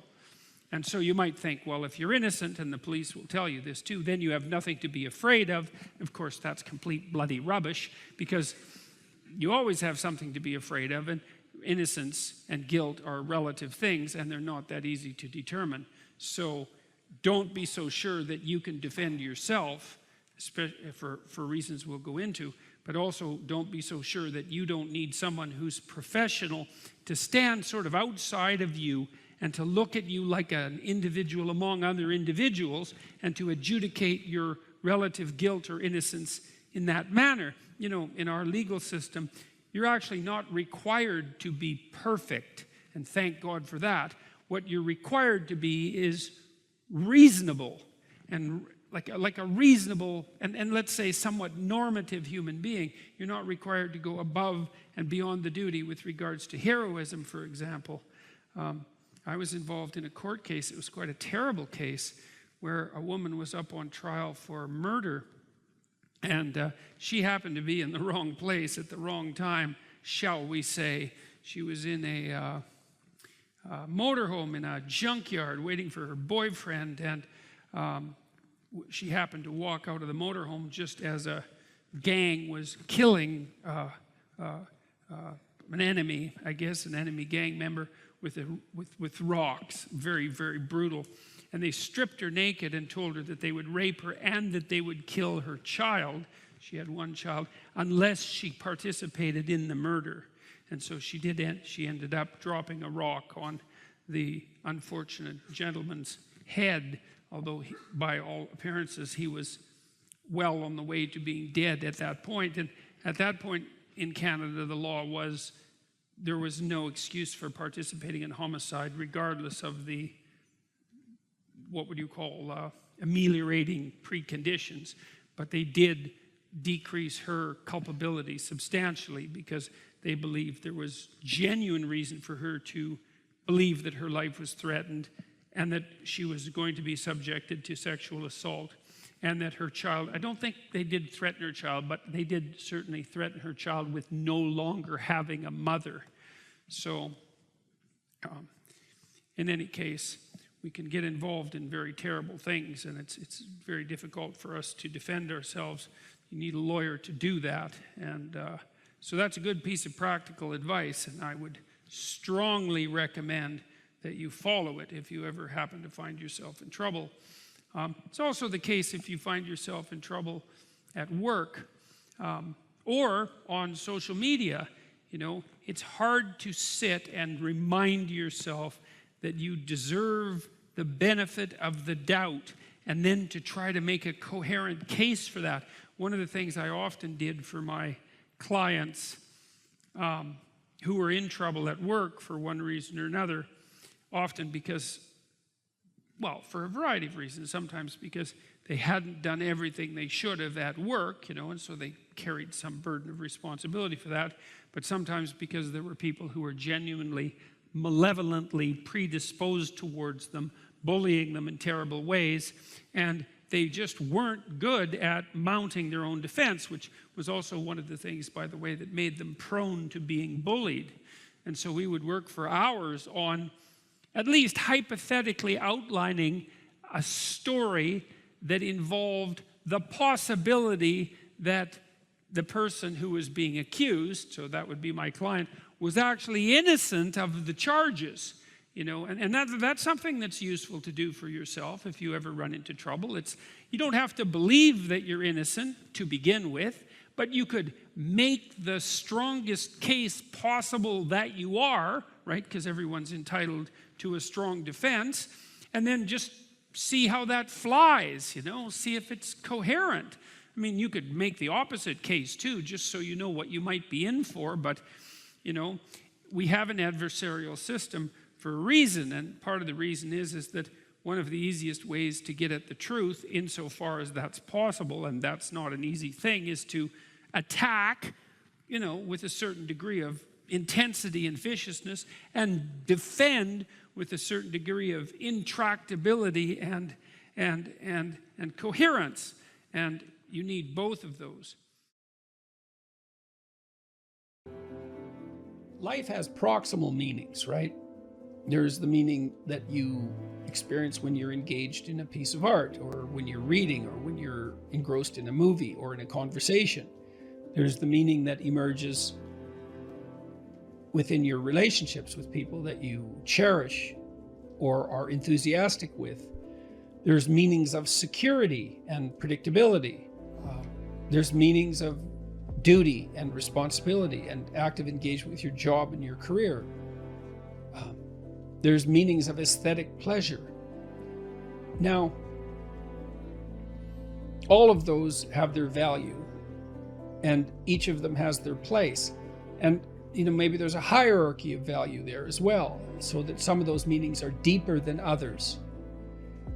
And then you might say, well, what characterized the deepest of all meanings? And it would be something like relationship with the transcendent, and that would establish a relationship between you and what's always been conceptualized as God, which is generally supposed to be something ineffable, right? It's not definable, but you might think about it as the central animating spirit of the age, or the value around which all other values are organized, or the wisdom of the ages, or the creative spirit that possesses you when you're inspired, or what grips you with enthusiasm at a sports event or at a musical event, all of those things. And we need a relationship with that. And we find our deepest meaning in that relationship. And if we don't find it, I think, if we don't find it in something that's explicitly religious, then we tend to magnify something of lesser value, say something political, into that to fill the void. So yes, life has proximal meanings without God, without eternity, but at the ultimate level, something's lacking. And it's the desire to fulfill that lack that, and maybe the lack itself, that's part and parcel of the religious instinct. So you can kill God, but you can't. That doesn't rectify the hunger for God. And then that hunger seeks out replacements. That's how it looks to me. So, and then, you might also say, well, does that mean you have to believe in God? And I don't think of the proper answer to that is that you need to agree with a propositional statement. Does God exist? Yes. Like, is this table there? Yes. It's not that kind of relationship. I mean, it's characterized in the Old Testament as a struggle. So Israel means those who struggle with God. And you have to participate in that struggle. And you can do that, weirdly enough, as a believer or as a non-believer. Maybe sometimes more intensely as a non-believer. The issue might be more paramount then, the issue of virtue and the issue of the ultimate orientation. If you're plagued by bouts of depression and anxiety, that does destabilize your identity. So it's almost by definition. But having said that, look, this is when habit and plan and strategy are so useful. So in the periods of depression that I've had, and some of them were long and certainly the most unpleasant experiences of my life. This is when you need a philosophy, let's say, that's allied with your vision and your strategy to sustain you. Because what would happen to me is that, I have a vision, and I suppose the vision is of a world that's better, that's less likely to descend into ideological catastrophe, and where people are more responsible and more awake and more educated and healthier. All of that, a vision of a better world, a world that's less hellish at least, but also a better world, and some sense of what role I might play in that. And so that's very motivating. Like, it's a profound goal to try to make things better. And you can do that locally. You can do that for yourself. You can do that for your family. You can do that for the broader community. And all of that's worth it, man. It's worth making some sacrifices for. It's worth suffering for to some degree. And then you decompose that into the day-to-day and week-to-week strategies and actions that you're undertaking, the plans and the activities that you're putting forward to make that dream a reality, to realize it. And then when the depression and anxiety come along, you think, part of it with depression, it's just bloody endurance. It's like you get up and you work through the next hour, you try to stay on track, you try to implement your strategic plans to the best of your ability, and you hope and you pray that you'll get through it. You'll get through it, and that the darkness will recede, and you stay on track. You eat even though you're not hungry. You get up even though you want to stay in bed. You interact with people even though you'd rather be alone. And it's the benefit of disciplined habits can sustain you. It's like the boat you're rowing in through a terrible storm, leaks and all, and maybe you'll be overwhelmed, but you have the boat and you can row forward, and that's what you've got.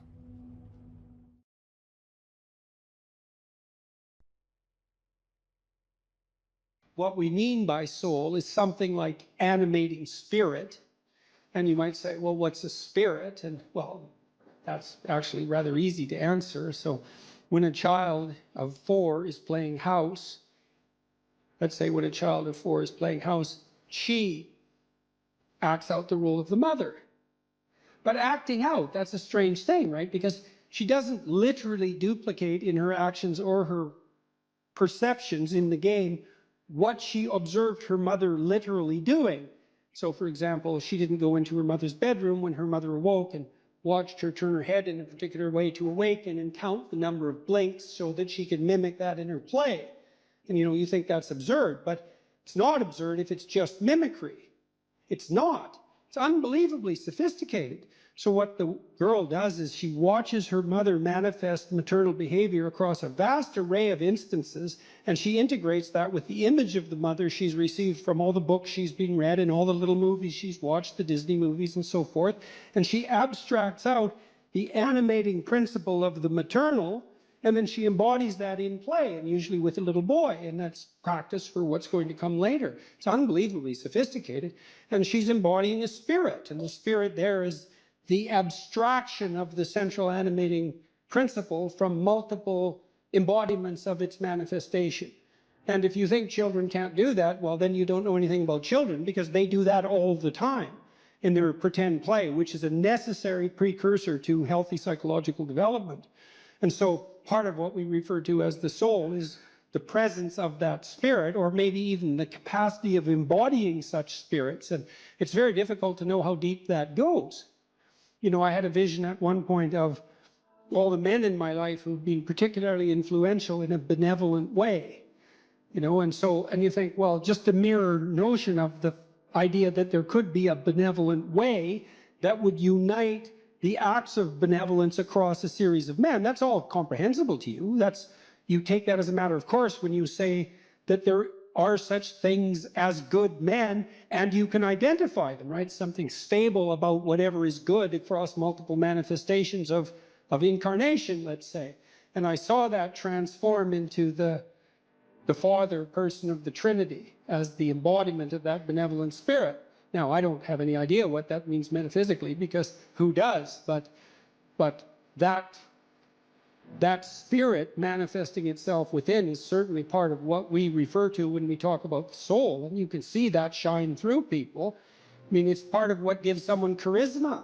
It's part of what elicits the instinct to imitate in you. And you see that even in simple things. When you see a remarkable athlete do something incredibly athletic to put the soccer ball, the football ball through the net, to score the goal, and everybody leaps to their feet in celebration of that, well, that's a celebration of the divine capacity to hit the target dead on. And it grips you at such a low level, way down inside your soul, that you're compelled to your feet to cheer, and you don't even know what you're doing. But you enjoy it, that's for sure. And that enjoyment is also a sign of the depth and utility of that response. You see this in all the things that people do that are so-called popular entertainment. It's unbelievably sophisticated. The soul is participating in that in the fullest extent. And, you can say, well, there's no necessary use for the religious terminology. It's like, well, until you come up with a better word, there's plenty of use for it, because it's a very complex and deep phenomena. And to, just cast it into the realm of superstition in some casual manner it's just not helpful. Not in any possible. It's not helpful scientifically. It's not helpful ethically. It's not helpful existentially. Try treating someone for a while as if they don't have a soul. Just really, I mean it. Just, treat them like a deterministic machine, if that's your belief. Really act it out. You'll be like the most hated person in town in about 15 minutes. Well, I mean, what do you make of practical evidence like that? I mean, you interact with people as if they're free souls capable of choosing between good and evil. That's what you do all the time. And maybe you can addle yourself out of that by some ridiculous rationalist ideology, but that just means you're kind of a gabbling fool, and it's just going to make you trip over things you don't even notice in all of your social interactions. I don't care how you think philosophically or ideologically, you bloody well know that what I just said is true. So, and that's true even when you're interacting with an infant or a small child. It's true when you're dealing with someone who's elderly and virtually incapacitated in every way. You still see that divine spark, for lack of a better term, and we do lack a better term, by the way. You see that everywhere if your eyes are open and if you're willing to see it, and to the degree that you're responsive to that, then your actions are guided by love and your words are guided by truth.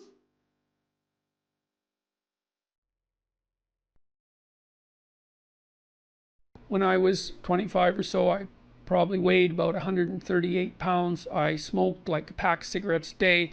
I drank tremendous amount of alcohol. I was from northern Alberta, this rough little town up in northern Alberta called Fairview, and you know, there were long winters there, and my friends were heavy drinkers, and most of them dropped out of school by the time they were 15 or 16, went off to work on the oil rigs, and you know, it was a rough town, and we drank a lot. I started when I was 14, and you know, and so I had a lot of bad habits, let's say, and things that were, and I wasn't in great shape physically, and I was also still intellectually obsessed by, as I am now, and so that would have been in 85. But I decided around then, about 85, 84, something like that, maybe a little earlier, that I was really going to try to get my act together, and so I started doing that.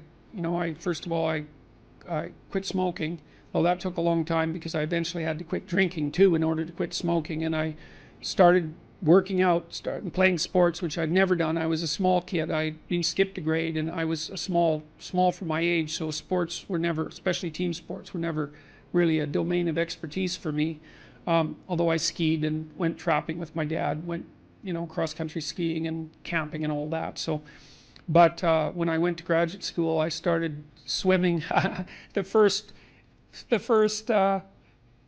physical exercise routine I did, I enrolled in a swimsercise course, I think it was called. So it was me and this like really overweight kid, and like these 60-year-old women and men, they could out exercise me like mad. It was really embarrassing. Me and the overweight kid, you know, we'd be just panting ourselves 3/4 to death at the end of the bloody workout, and these 60-year-old women who weren't in great shape were like, you know, chatting away as if nothing was going on at all in the pool. So that was quite embarrassing, and as was going to the weight room, you know, because when I started I could barely bench press 75 pounds, and people used to keep coming over and helping me, which was the last thing I bloody well wanted, but certainly needed. And I got to the point where I could bench press 225 pounds. I think that was the best I did, and I gained about 30 pounds of muscle in a year and a half. So that was a good thing. So like I was kind of a wild man, and you know, I'm a little bit manic in my temperament, and so you know, I was kind of going every direction at the same time.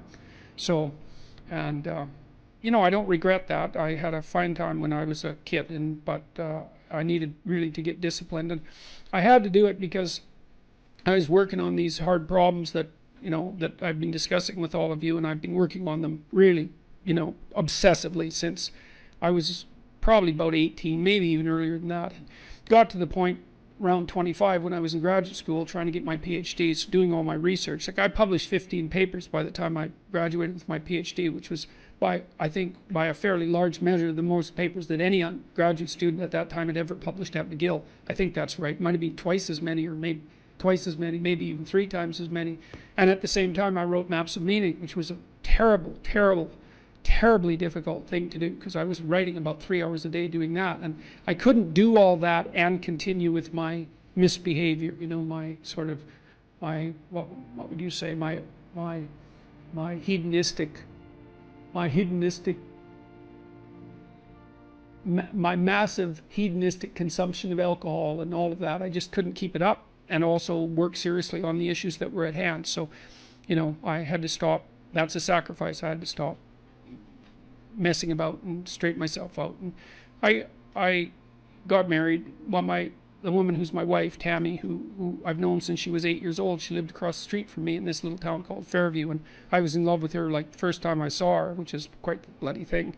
So that's worked out pretty well for me. But she came to live with me about the same time, and you know, we decided jointly to get our act together, and we swore that we'd tell each other the truth, which I think she's actually done better than me. Like I don't think she's lied to me ever in our entire marriage, which is unbelievable, you know, and it's been so useful because I can really tell her things and we can really talk. So I tell you, if you want to have a good relationship, man, you embed it in the truth, because if you don't embed it in the truth, you don't have a relationship. It's just lies. It's a tissue of lies, and it will dissolve in the chaos as soon as a crisis comes along. So the truth is a terrible thing, but not compared to falsehood.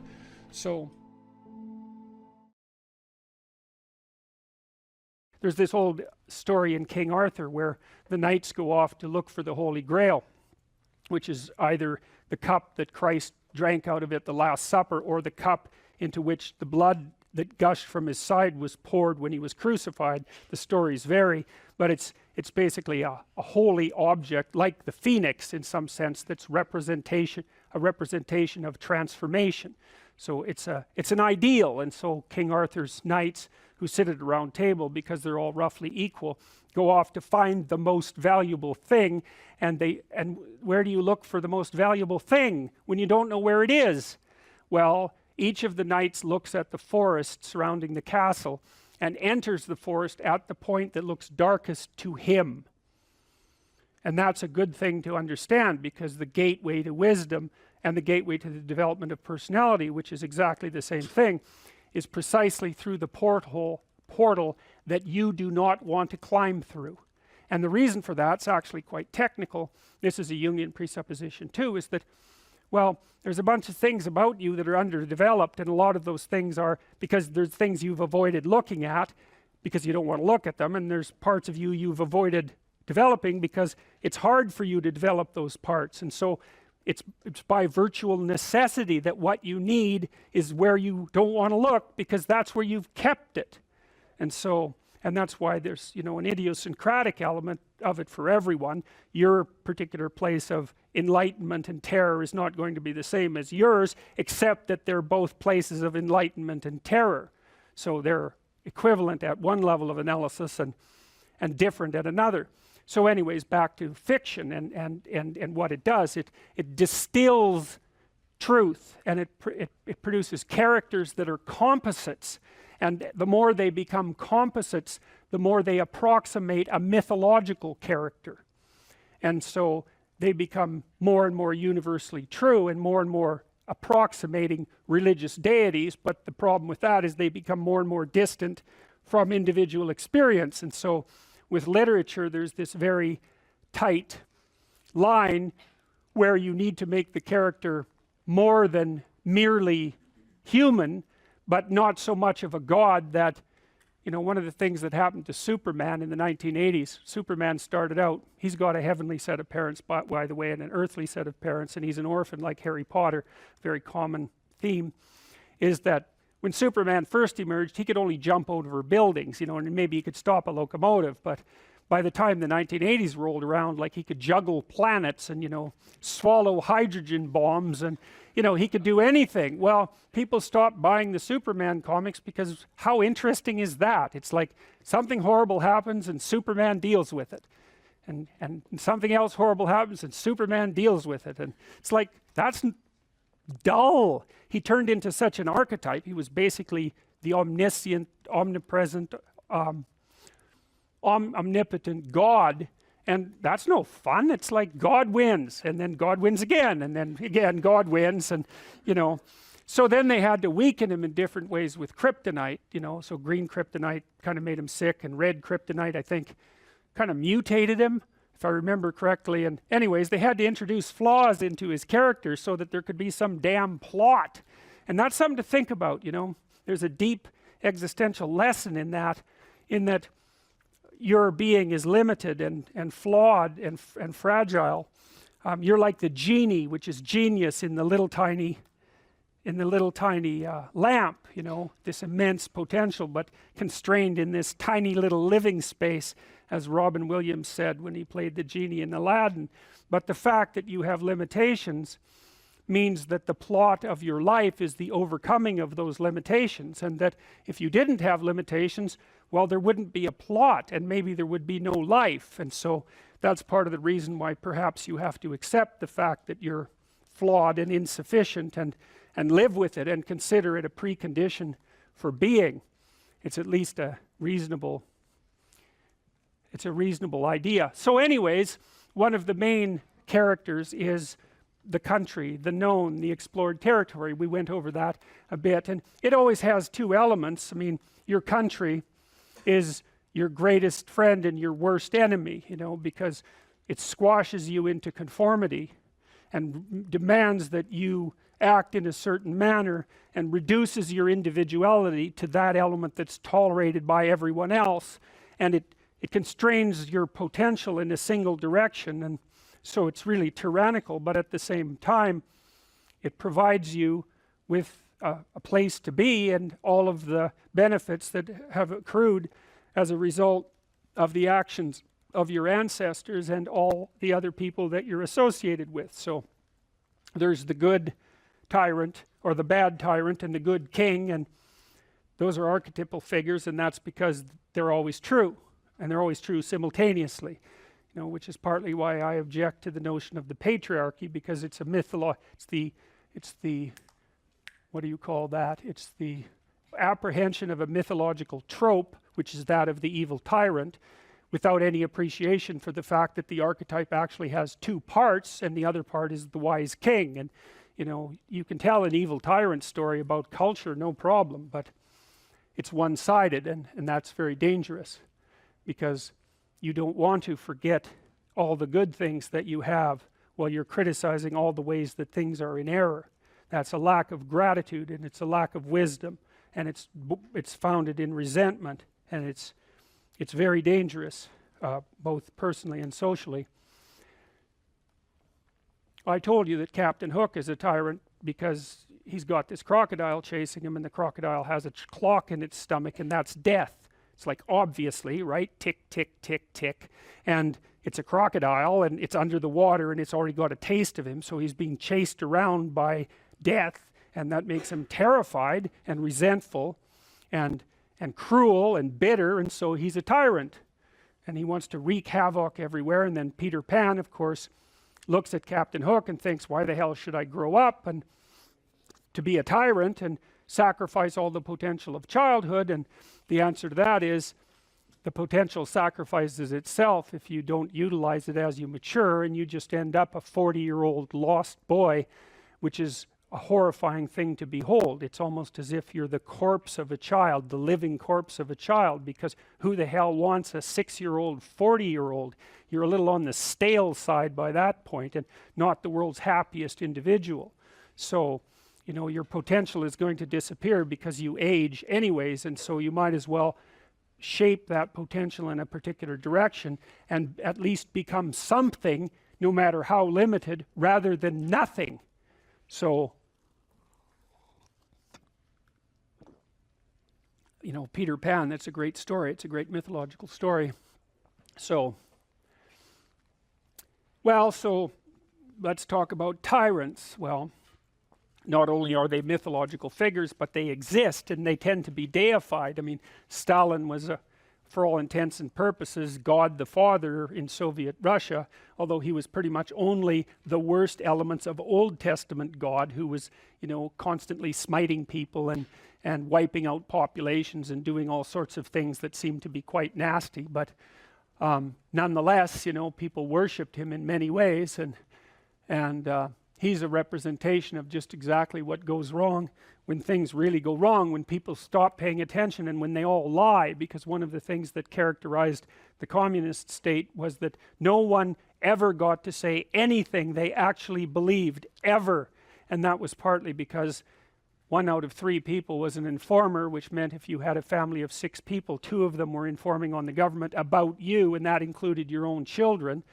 And if you were an informer, you were often amply rewarded by the state, so that if you lived in an overcrowded apartment building with 3 families in the same flat, and you informed on, you know, the woman down the hall that you didn't like, she got shipped off to the old concentration camp, and you got her apartment. And so that was a lovely society, and it only killed about 30 million people between 1919 and 1959. So that's what happens when the archetypal structure gets tilted badly, when people forget that they have a responsibility to fulfill as citizens, as awake citizens who are capable of stating the truth, and the archetype shifts, so there's nothing left of the great father except the tyrant. And let's not have that happen. I mean, the one on the right is really interesting, because consciously or unconsciously, you know, there's Stalin surrounded by what is, for all intents and purposes, fire.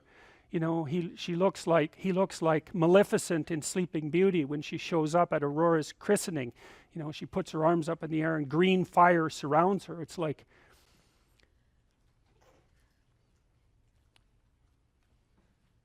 It's like he's surrounded by fire and there's Lenin above him who's like king of the fiery realm, and that's for sure. So I mean, all the terrors that happened in the Soviet Union didn't start under Stalin, they started under Lenin, and Stalin was definitely Lenin's legitimate son, let's put it that way. Okay, well, so that's another issue in some sense that seems to make the postmodernist critique even more correct. How in the world are you going to extract out a canonical interpretation of something like that? It's like it's not possible. But here's the issue, as far as I can tell. So when the postmodernists extended that critique to the world, they said, look, well, a text is complicated enough. You can't extract out a canonical interpretation. What about the world? The world's way more complicated than a text, and so there's an infinite number of ways that you can look at the world. And so how do we know that any one way is better than any other way? And that's a good question. Now, the postmodern answer was we can't. And that's not a good answer, because you drown in chaos under those circumstances, right? You can't make sense of anything. And that's not good, because it's not neutral to not make sense of things. It's very anxiety-provoking. It's very depressing, because if things are so chaotic that you can't get a handle on them, your body defaults into emergency preparation mode, and your heart rate goes up and your immune system stops working, and like you burn yourself out, you age rapidly because you're surrounded by nothing you can control. That's an existential crisis, right? It's anxiety-provoking and depressing, very hard on people. And even more than that, it turns out that the way that we're constructed neurophysiologically is that we don't experience any positive emotion unless we have an aim and we can see ourselves progressing towards that aim. It isn't precisely attaining the aim that makes us happy.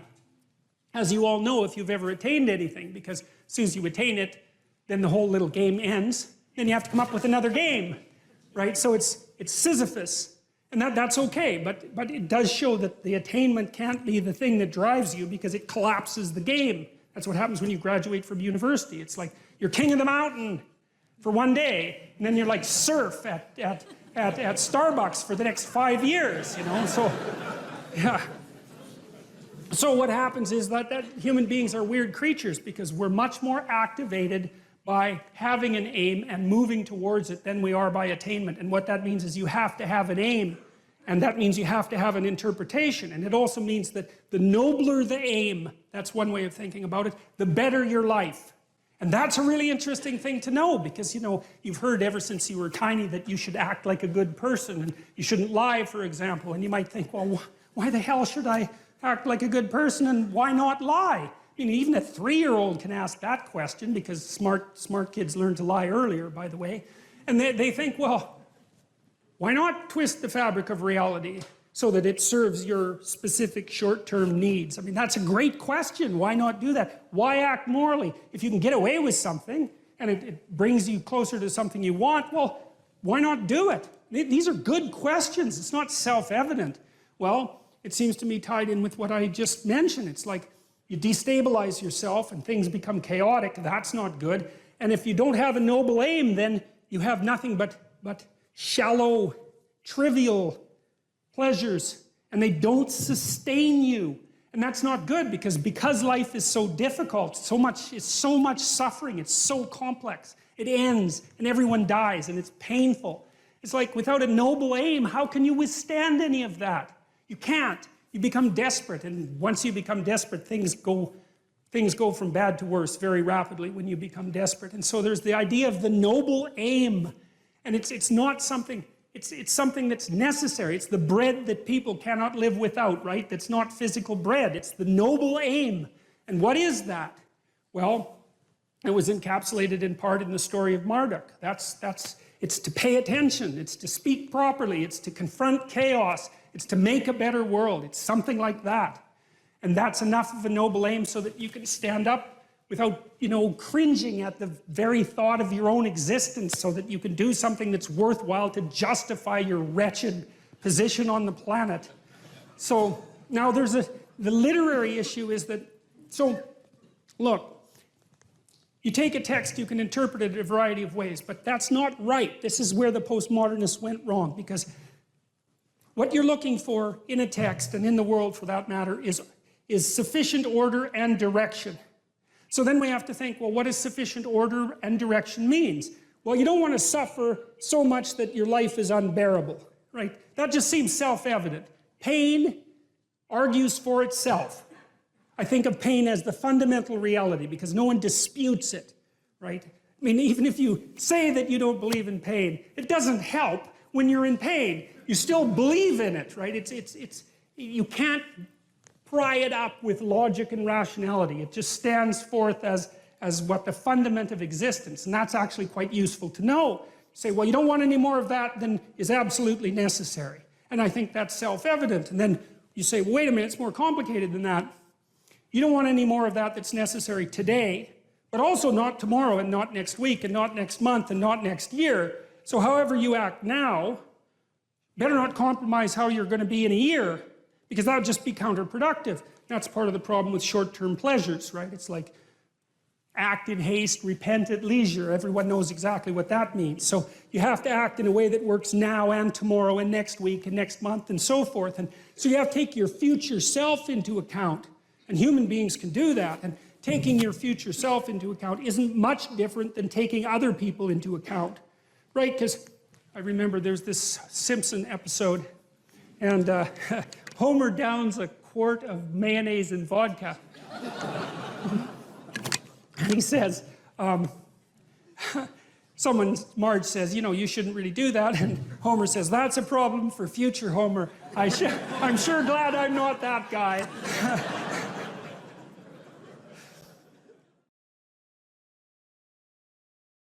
The Greeks had the maxim, know thyself. How do we come to know ourselves in terms of our personalities and, more importantly, potential? Well, one of the first ways to come to know yourself is to understand that you don't. You know, you can learn to kind of watch yourself like you're watching a stranger. You have to adopt a position. It's a position of radical humility, I would say. Humility in two senses. So one sense would be the humility of recognizing your ignorance. So you have to understand that you don't know who you are. That's not easy to understand because you think you know, but then, you know, you remember you can't control yourself very well. You're not very disciplined. You're full of flaws. Maybe you don't know yourself as well as you think, but it's hard to get low enough to understand how deeply it is the case that you are ignorant about who you are. Now, there's an upside to that too, which also is that you're also ignorant about who you could be. And so the discovery of that, you know, is some reward for the horror of determining who you actually are. And then I would say, well, then you watch yourself. You watch yourself like you're watching a stranger. You watch what you say and you listen. And you think, well, what sort of person would say that? And how am I reacting emotionally when I'm communicating in that manner? Is that making me feel stronger or weaker? Is it filling me with shame? Is it helping my confidence? Am I laying out a lie? Am I deceiving myself and other people? Am I adopting this personality at parties that is designed to impress and to amuse, and it comes across as nothing but self-centered narcissism? What are my dark fantasies? What are my aggressive fantasies? What is it that I'm willing to do? What am I interested in so that I'll spontaneously pursue it? What do I procrastinate about and why? What am I unwilling to do? What do I think is good? What do I congratulate myself for accomplishing? And what do I berate myself for failing to confront and to implement? Those are all incredibly complicated questions, and you don't know the answers to them. So that's a start. And then in terms of potential, well, you'll discover a little bit more about your potential as you discover who you are, especially the darker parts of yourself, because then you discover your potential for mayhem. There's some real utility in that. It's actually something that strengthens you, because the first thing that a realization like that can in fact produce is the ambition to incorporate that dangerousness into a higher order personality. And that can make you implacable. That can make you someone who can say no when you need to say no. You know, that can make you someone who won't avoid necessary conflict. And so that's unbelievably useful. And so that's one of the potentials that you might discover. The other thing you do to discover your potential is to, well, you challenge yourself. You know, it's like Rule 4 in my book, 12 Rules for Life, is compare yourself to who you were yesterday and not to who someone else is today. And that's kind of a good way to start this. It's like, well,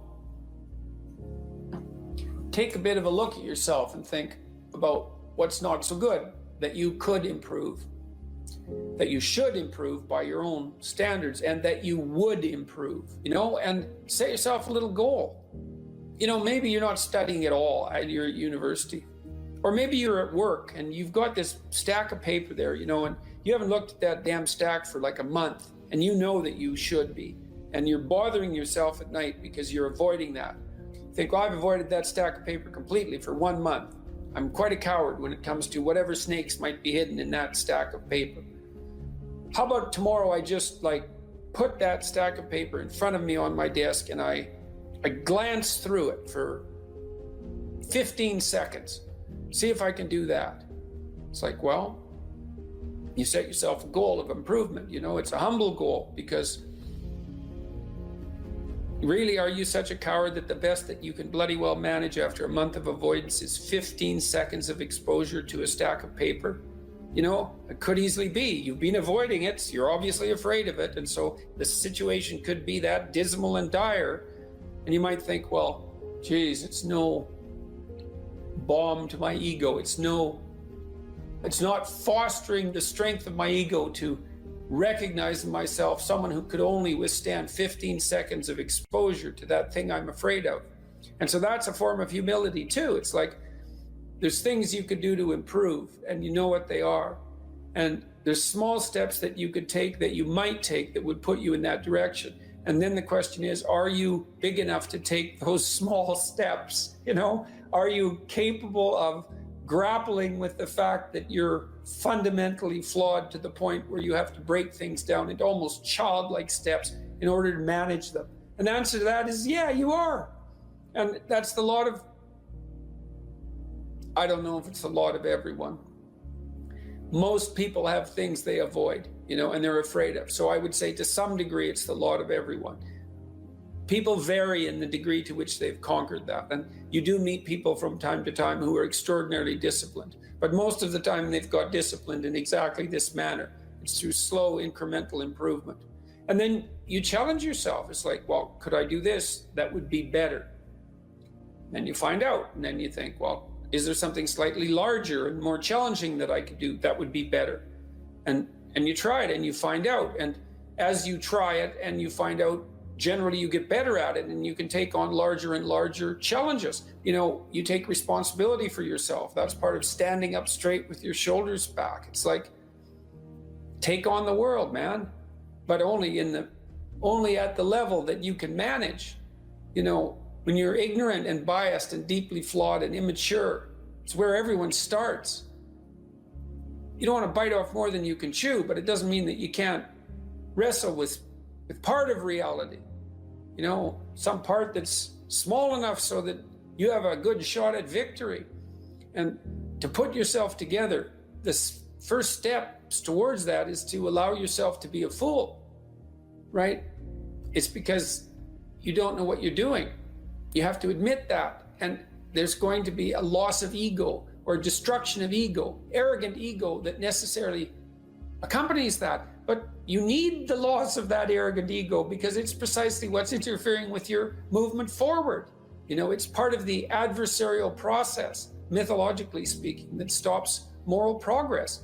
You're too proud of who you think you are to notice what you're like so that you could change properly. You don't want to sacrifice that part of yourself. It's probably associated with some delusion that helps you maintain a positive, although very fragile self-image, in the absence of genuine effort. It's not to be recommended. You know yourself by watching and paying attention. It's watching like you're a snake. A snake watches like cold-bloodedly, with no emotional reaction, just to see what's there. It doesn't allow, symbolically speaking, doesn't allow what is wanted or desired to interfere with what is observed. So you watch yourself like that, as if you don't know who you are. Well, that's the beginning. And then you challenge yourself. continually to see how far past yesterday you can push today and tomorrow, and to continually experiment with expanding the domains not only of your competence but of your ability to increase that competence. And the upper limit to that is proportional to the moral effort that you put into it. The more that's guided by the highest of all possible visions, right? The alliance with the highest of all possible conceivable good. And the more it's accompanied by truth in speech and action, the more you will develop your potential. And you also, I suppose, have to be willing to undertake that as an adventure, because it's a hell of a thing to bear that kind of responsibility. It takes a person out of the ordinary. It takes them out of themselves. And there's an alienation and an isolation that goes along with that, and a great sorrow, all of that together. But there's deep meaning to be had in it, and there isn't anything better that you can do. So that's the answer to that question.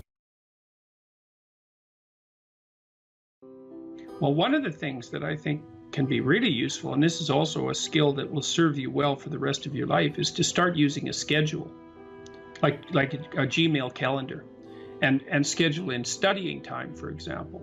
Now, so I've got some thoughts about using a schedule. People often don't like schedules because it's like developing your own tyrant.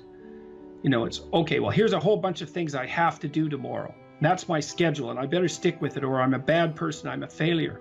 And that's not the right way to go about it, the scheduling. What you want to do with the schedule is design the day that you would like to have. Now, some of that's going to involve responsibilities that you have to live up to, or your life will get worse. Right? So, but I would say, if you're trying to start learning how to manage your school stress, is like, schedule in 10 minutes of homework. Maybe before you go to school in the morning, if you can get up. You probably can't, because teenagers have a hard time getting up in the morning. But start with 10 minutes. See if you can train yourself to sit down for 10 minutes after dinner, some regular time, and do 10 minutes of homework. And that's it. Put that in there as a goal. And then maybe if you've done your 10 minutes of homework, you can schedule in, I don't know, 15 minutes of playing a video game if you want, some sort of reward. But start figuring out how to organize your day so that you get to do the things that you want to do, and you do some of the things that you have to do in a manner that you think you could actually do, in a manner that would be sustainable across time. And that, like, the part of your brain that makes you anxious is really unhappy if you don't have a plan. And so one of the fastest ways to start to deal with too much negative emotion, too much stress-related negative emotion, is to make a plan and to make it concrete. And so I would say, and a schedule is an unbelievably useful way of doing that. And you think, in my mind, well, in your mind, well, why am I filling out this calendar for the week? Well, so I know what I'm doing, so that I'm not anxious, so that I'm doing things I want to do, so I have something to look forward to, and so that I'm doing things that I have to do, so that my life doesn't go spiral downhill and make me more miserable and resentful and bitter. And so you can start to use a schedule as your friend, and like, that'll take a year of practice to get good at. So if it doesn't work well in the first week, don't give up. Just keep doing it until you get yourself disciplined and are able to stick more and more to your plans. And that will help you so much in your life, you just can't believe it. So what you want to do is chop up that overwhelming infinity into a set of manageable tasks. Mm-hmm. And you want to think, well, you know, some of those tasks might be like, well, maybe you could put some order into your room. Or maybe you could make your room a little bit more beautiful, or maybe you could think of one thing around the house that you could do that would actually be helpful, and you're doing that to improve your life. That's the point. You're not doing it because someone's shaking a stick at you and telling you that this is what you have to do if you're going to be a good person. That's not the point. And you also, with your schedule, you think, well, I'm going to design this schedule for someone I like. And that person that I'm designing the schedule for that I like is going to be me. And so it isn't the schedule of a slave master to a slave. It's a negotiated schedule that you arrange with yourself so that you can have a decent life. But it's a very powerful tool to have a calendar at your disposal. And if you can learn to use that young, just put a few things in it. Put in your classes, put in a few assignments, put in some things that you might want to do. Just start stupidly and badly, and you'll get good at it and assume you'll get good at it over about a year, and that'll change your life. Like if you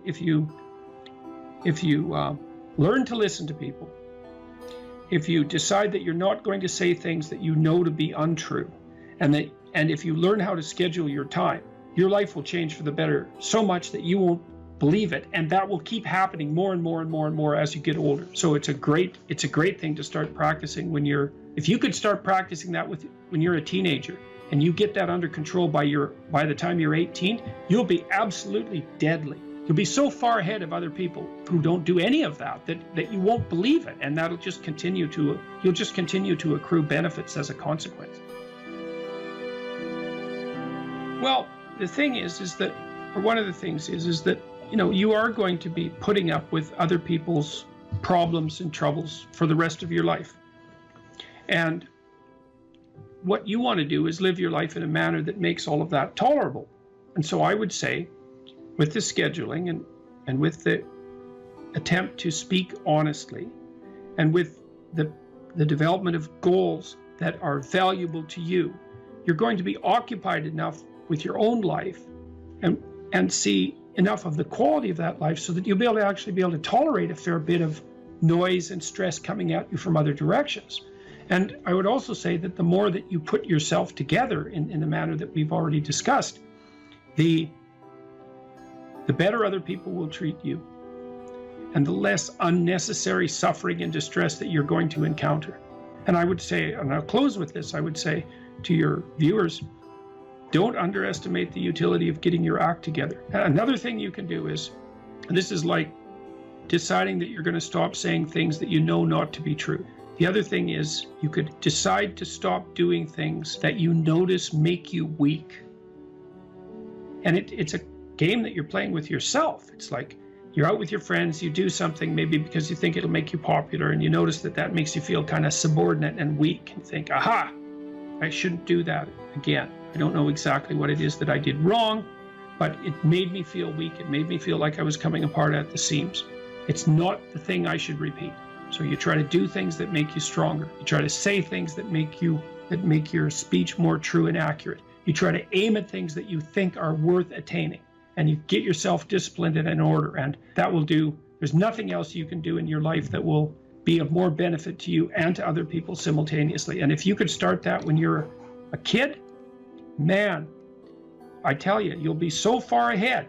You'll be so far ahead by the time you're 18 or 19 that it'll be like you're in a different universe.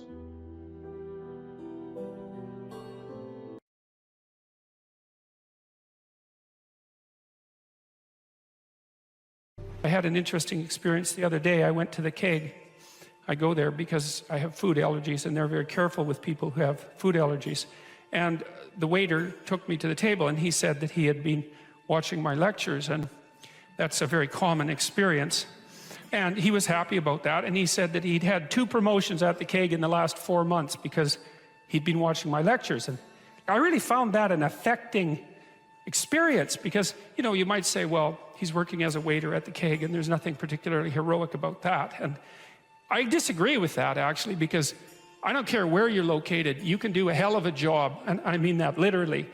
You can take whatever job you have, and you can make it a real nice little piece of absolute misery.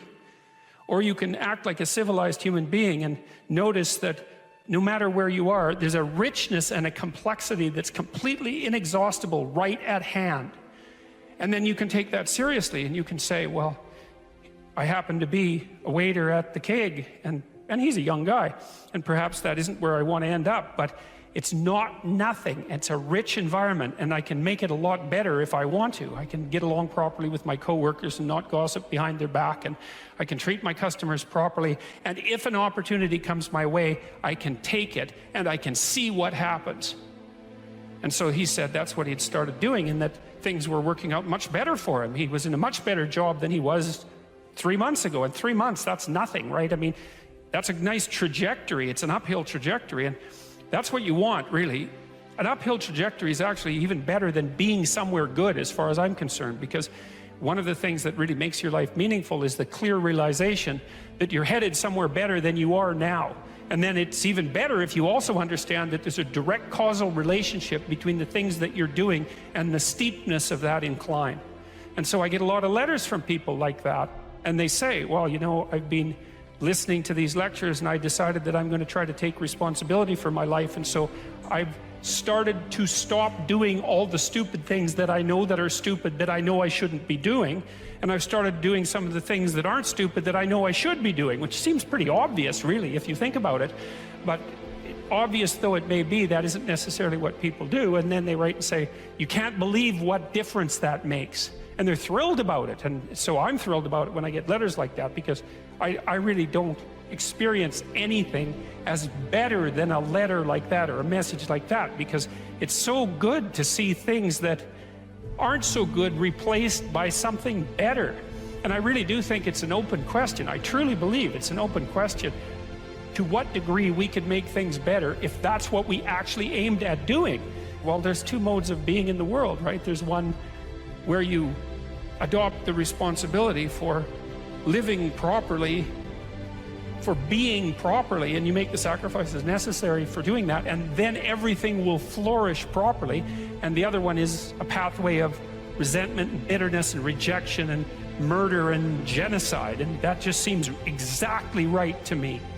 And so if the positive path beckons, if you can actually see what it is, if you can lower yourself enough to see what it is. Carl Jung said once that modern people didn't see God because they didn't look low enough. It's a phrase I really, really like, because people denigrate the opportunities that are right in front of them. And there's no reason to do that, because what's right in front of you is the majesty of being. That's what's right in front of you. It's inexhaustibly complex and full of potential, and there's no reason to assume that wherever you happen to be isn't as good a starting place as anywhere else. Now, you know, I know some people have terrible, terrible lives. They're in situations that are absolutely unbearable. But I also do know that even situations like that can be made a hell of a lot worse by the worst kind of attitude, that's for sure. So anyway, so that's where you are. You're in a damaged structure. You're a damaged structure. You're in a damaged structure. But, you know, at least it's got some walls. You know, you're not being fed to the lions on a regular basis, so that's a good thing. And you can emerge forward heroically to confront the chaos that constantly threatens the structure within which you live. And you can free something as a consequence of that. You can learn something. You can strengthen yourself. That's the other thing, because what you're actually made of, in many ways, that what informs you, what you're made of, is what you encounter when you voluntarily encounter the unknown.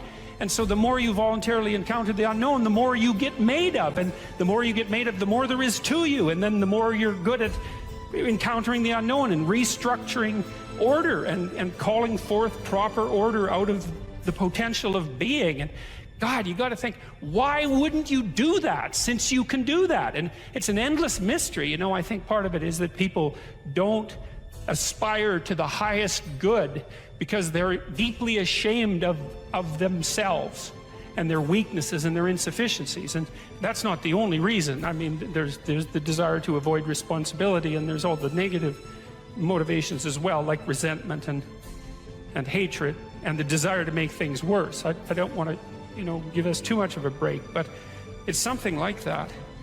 It's okay to not be in a very good place if what you're trying to do with that not very good place is make it better. And the fact that things aren't exactly the way they should be at least gives you something to do, you know, and maybe something great to do, because there's no shortage of suffering and trouble that besets the world that you could conceivably ameliorate in some way. And the utility of that and the intrinsic meaning of that is self-evident. So it also makes me curious about nihilism, for example, and despair, because, I mean, I understand those emotions. I understand them deeply, and the intellectual mindset goes along with it, but they just seem beside the point to me in some sense, because there are so many things that need doing that all you really have to do is open your eyes and look at them and then decide that you're actually going to do something about them. And you might think, well, what's within my scope of influence is so trivial that it's not worth doing. It's like, it won't stay trivial for long if you do it. Not at all. And I don't think it's trivial to begin with. I really don't believe that anything done right is trivial. My experience in my life has been that anything I actually did paid off. It didn't pay off necessarily in the way that I expected it to pay off. That's a whole different story. But if it was genuine commitment to do something, even if it went sideways and the outcome was really something other than what I expected, the net consequence over time was nothing but good. So every new frontier that can be conquered is an advance forward, and there's no shortage of frontier because we're surrounded by the unknown. We're surrounded by our own ignorance, and we can continually move into that domain, into the domain of chaos, or we can restructure pathological order, and that's the secret to proper being. And so then you encounter chaos that way, you know, and then you can regard yourself as the sort of entity that, despite its insufficiency, has the capability to conquer chaos, despite the danger of that. That's the other thing, because the fact that you're fragile is actually a precondition for your heroism, because if you weren't fragile, then there'd be nothing heroic about doing something difficult, right? Because if you couldn't be hurt or damaged or defeated or end up in failure, then where's the moral courage in the endeavor? It has to be that the fragility is built into the courage. And so it's not a reason not to engage in it at all. In fact, quite the contrary. And so then, you know, what do? Well, you put the city back together, and maybe the way you want it, so that it's functional and efficient and beautiful, and so that people can flourish there, and flourish in a manner that makes them feel that the unbearable catastrophe of being is worth it for the experience. That's what you're aiming at. And it's not an impossibility. It's not an impossibility. And then not only that, not only do you repair the city when you do that, but you make yourself the sort of thing that continually repairs the city. And that's even better. That's the end goal, because it's not the repair of the city that's the goal. It's the transformation of yourself into the thing that continually repairs the city. And so there's just no reason for that not to happen. And the more it can happen, the better. What steps should someone take to start developing delayed gratification when they constantly give in to instant gratification? Well, okay, imagine, I know the answer to this to some real degree, because I had graduate students in particular who I picked because they were very smart and often very creative, but sometimes they weren't very conscientious. So they had a hard time delaying gratification. And so, well, I would say, if you would like to discipline yourself, which is a very good idea, you need to pick a direction. Pick a direction you want to go first. Pick a goal you would like to attain, and a medium to long-term goal. You might imagine something you need and want, some attainment that would motivate, whose pursuit would motivate you. And you can ask yourself that. It's a good question to ask yourself in general, you know. This is a very good question to ask yourself, is if you could have what you needed and wanted, what would that be? And that's a meditative question. You don't want to force an answer out of yourself. You want to ask yourself that like you would ask someone else. If I could have what I wanted, what would that look like? And you can ask yourself that in a more differentiated way. If I could have the relationship that I needed and wanted, if I could have the friendships, if I could have the job or career, if I could have the educational pathway, if I could adopt civic responsibility in an optimized manner, if I could engage in some creative enterprise, if I took care of myself properly, if I regulated my susceptibility to temptations, what would that look like if it was optimized? And then that sets you up a goal that has some motivational force. This is worth doing. And then you might find, well, you don't do it anyways. And then I would say, well, that's because you're biting off more than you can chew. The next goal is to take your goal and to fragment it into micro goals until you find a micro goal that's small enough that it still presents some challenge that you will do. And so I've become, one of the things I'm known for, I suppose, is my advice to people to clean up their rooms. And the people who think I'm their enemy laugh about that rule because of its simplicity, let's say. But the only reason they think it's simple is because they've never tried it. It's actually extremely difficult. And it was very frequently the case that, well, it's very difficult to put your room, your office, your bedroom in order. I mean, you think about your bedroom, hypothetically, let's say you're married, you share that room with someone else. Is your bedroom in order? Really? And I don't just mean, you know, is it neat? Maybe it's too neat. Maybe it's too orderly. Maybe it's too sterile. Maybe it's too bare. Maybe that characterizes your whole bloody relationship. Maybe, really? And maybe that is genuinely reflected in the state of your room, because it's very probable that that room is a microcosm of your marriage. It's highly probable. And so what that would mean is to organize that room would require the organization of your marital life, not least because if you want to put that room in order, you're going to have to negotiate with your wife about how that's going to be done. And while you're making that negotiation, even in relationship to the micro details, you're going to encounter almost everything that's wrong with your relationship. And so, you know, you might ask yourself when you walk into your bedroom, I hate this bedroom. It's like, you should really think that through.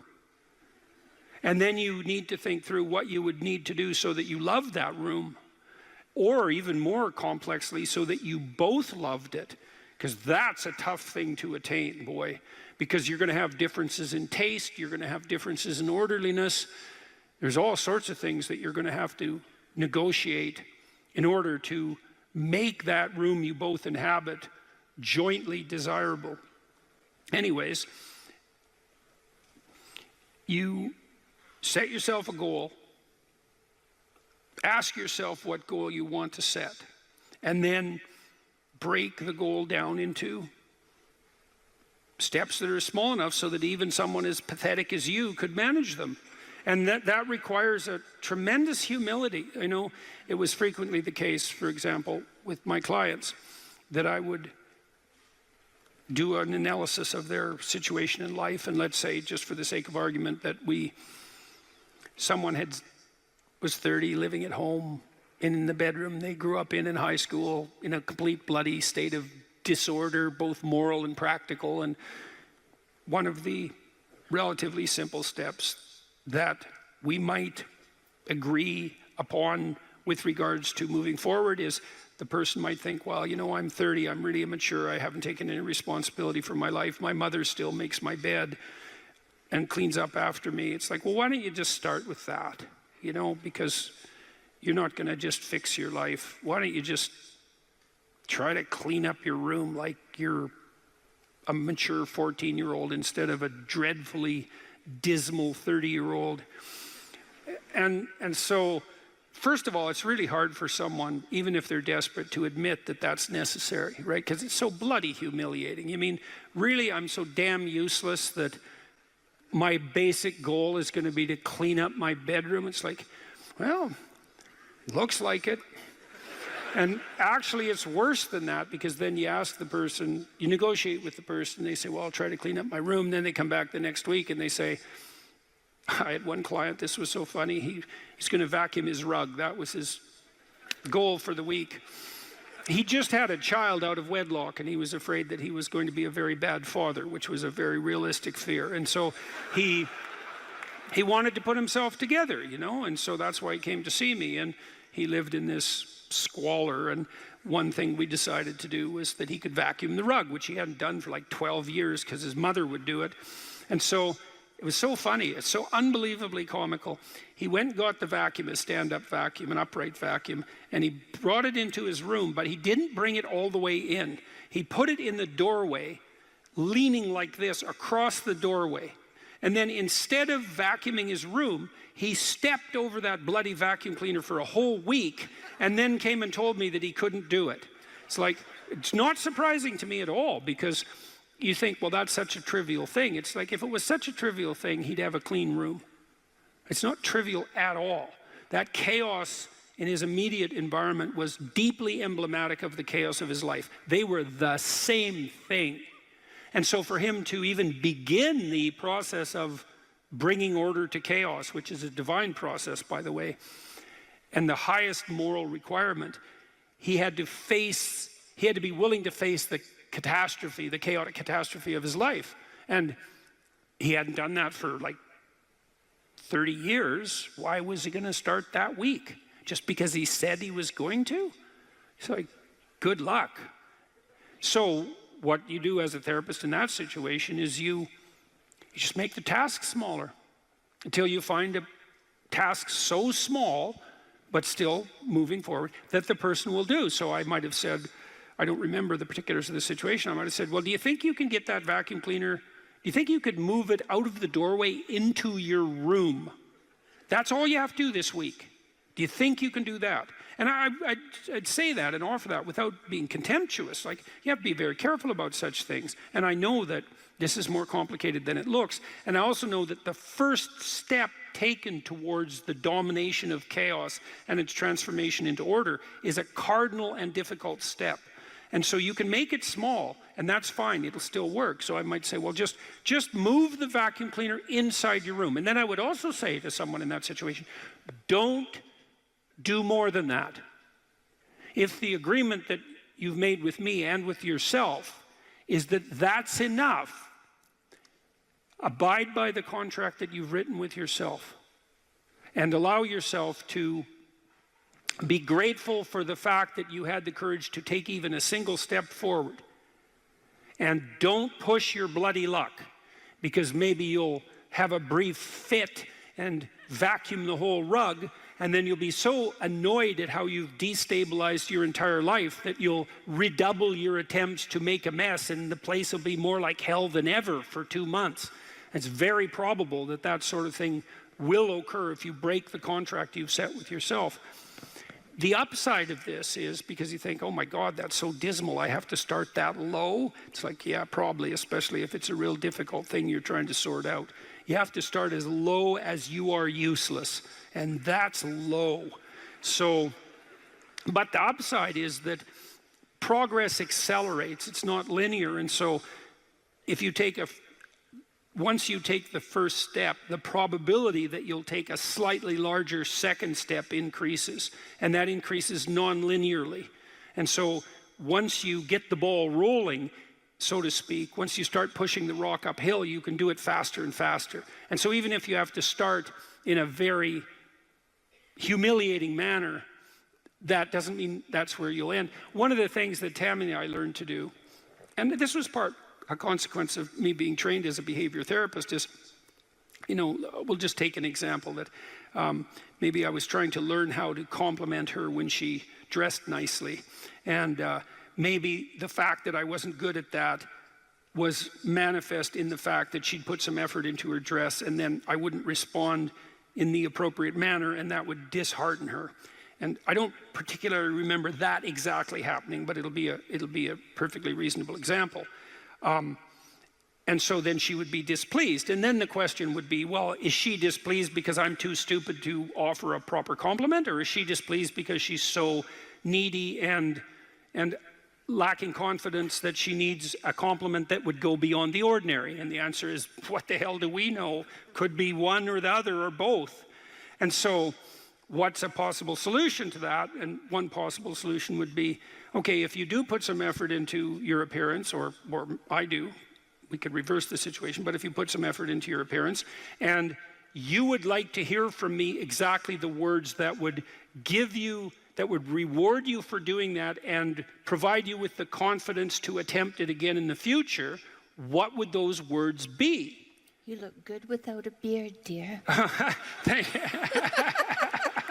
Thank you. You're welcome. Yeah. Very funny. Very funny. And then you can say, well, if you tell me those words, I will repeat them back to you. And then the person who needs the words might object, well, that's false, it's superficial, it's artificial, it's not spontaneous. And if you really loved me, I wouldn't have to tell you what to say. It's like, well, all of that's wrong. It's like, just because I love you doesn't mean I'm not stupid. And so, in fact, I love you might even be evidence that I am, in fact, stupid.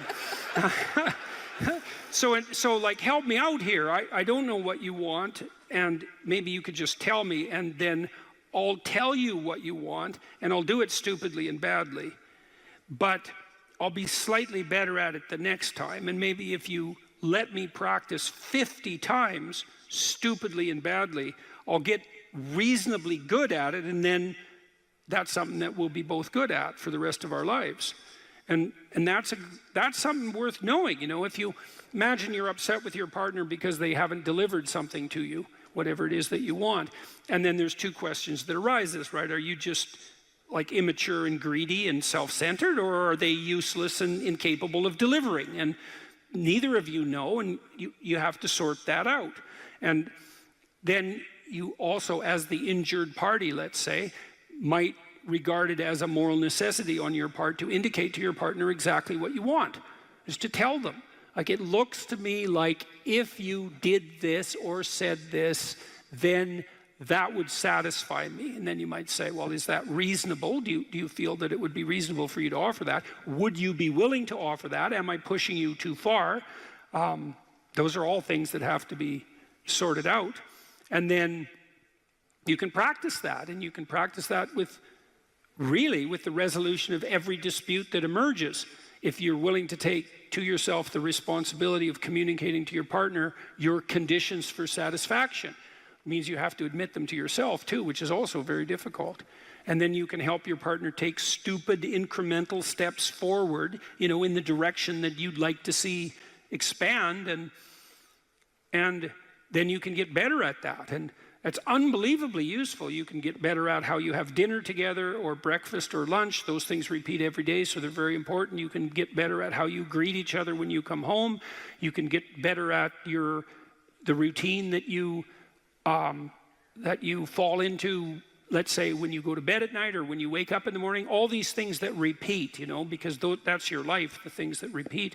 You can conceptualize how you might like them to be ordered if they were undertaken in an optimal manner, and you can start incrementally moving forward to that. And you can do that by communicating what you need and want, and by carefully rewarding your partner for taking the appropriate incremental steps forward. And so if you're trying to discipline yourself, you make a goal, you break it down into micro goals, and you implement the micro goals and reward yourself for doing so. And if you do that reliably and you make that a practice, that you'll become more disciplined across time, and you'll move towards the fulfillment of your goals. And that's practically how that's the practical guide for success on that front. I wouldn't consider myself either naive or a particularly optimistic person. I don't think I'm either of those. But this is actually an idea. This is one of the only ideas that I've ever found that I really believe to be rock solid. I actually think that it's true. And it's very optimistic, because it says you can use your sense of meaning to calibrate your progress through life. But there's rules. You have to aim at the highest possible good that you can conceive. Now, and that's subject to update, because what the hell do you know? But you start by aiming at the star you can see rather than the dimmer one that you can't yet perceive. And then you decide that you're going to do that honestly, right? That's a big decision. So the first decision, I think, in some sense, is a decision of love. You're going to decide that being is worthwhile and that you're going to work for its betterment.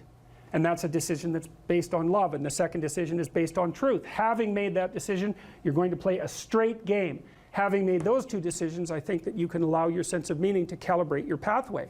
And then what's so interesting is that you hit a state that's as close to paradisal as you're going to hit right away, because being engaged like that, it's better to be engaged in the solution of a complex problem than not to have a problem at all.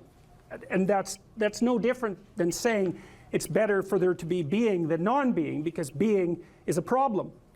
And so if you want to have no problems, then you have no being. And you could say, well, being is so miserable that maybe that's the route we should take. And fair enough, but maybe you can have your cake and eat it too. You can have the damn problem. It can be a problem worth solving, and you can be so engaged in solving the problem that it justifies the fact that the problem exists.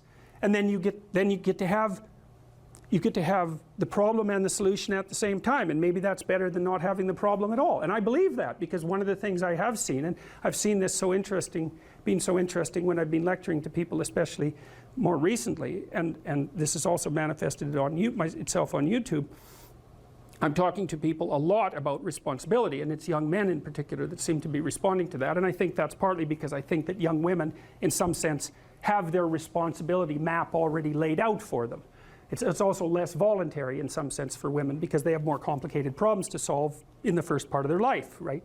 Because they have to get the family problem solved. But whatever. I've been talking in a very delineated manner about responsibility, which is a strange thing to sell to people, but responsibility is what gives your life meaning. And so then you might say, well, then take on ultimate responsibility. And what happens? You have an ultimately meaningful life. And then you might say, well, if your life is ultimately meaningful, it doesn't matter if it's punctuated by tragedy or even predicated on tragedy. It's worth it. And I think that's true. And everything I've seen indicates to me that's true. Every time I get my clients to take on more responsibility, you know, and it isn't an injunction. You're a bad person, you should take on responsibility. It has nothing to do with that. You can define the damn responsibility. It isn't something that someone else should impose on you. It's not a matter of doing what you should do in some abstract manner. It's not that. It's the choice of what game you're going to play. And you know, you can play the game of the seeker, I would say, and if you play that game, then everyone wins. And it's the best game you can play. And so the answer, in some sense, to the tragedy of life, to the catastrophe of life, to the fall, is to adopt the responsibility of mortality that goes along with that, and to play that game maximally. And paradoxically, it's in the willingness to do that that the solution emerges. And I don't, you know, I have done my best with every single thing I've talked to you guys about. I have done my best to do what Dostoevsky does in his novels, which is I make a proposition and then I spend months or years trying to figure out if I can take the bloody thing apart, if there's something wrong with it, because I want to find out. I want to hit it with a hammer and see if it breaks. And what I've been trying to do is to tell you all the things that I've gathered, let's say, or laid out or articulated or discovered over the last 30 years that I have not been able to break with the biggest hammer that I could take to them. And I guess that's the fundamental one, is that I believe that the idea that lurks in these images, derived from very different cultures, it's the same idea. Life is suffering. Right, indisputable. What do you do about that? You voluntarily accept it and then strive to overcome the suffering that's a consequence of that. And you do that for you, and you do that in a way that makes it better for other people. And then that works. And one question might be, well, how well does it work? And the answer is, the only way that you can find out is by trying it. That's it. That's the existential element of it. The proof is to be derived by the incarnation of the attitude in your own life. No one can tell you how it will work for you. It's the thing that your destiny is to discover that. And you have to make the decisions to begin with. It's like, because you can't do this without commitment. You have to commit to it first. That's the act of faith that Kierkegaard was so insistent upon. You have to say, I'm going to act as if being is good. I'm going to act as if truth is the pathway to enlightenment. I'm going to act as if I should pursue the deepest meaning possible in my life. And there's reasons to do none of those. They're real reasons. So it's really a decision. But you can't find out what the consequence of the decision is unless you make the decision. I think the same thing happens when you get married, by the way. So if you think you might leave, you're not married. And then you think, well, the marriage didn't succeed. It's like, well, maybe you were never married. Because the rule is, you don't get to leave. And there's a reason for that rule. Now, I'm not saying that there aren't situations where there should be exceptions made for that. That's not the point. The point is that there's some games you don't get to play unless you're all in. And the other thing that's so interesting about being alive is that you're all in. No matter what you do, you're all in. This is going to kill you. So I think you might as well play the most magnificent game you can while you're waiting. Because do you have anything better to do? Really? Why not pick the best thing possible that you could do? Why not do that? Maybe you could justify your wretched existence to yourself that way. I think you could. That's what it looks like.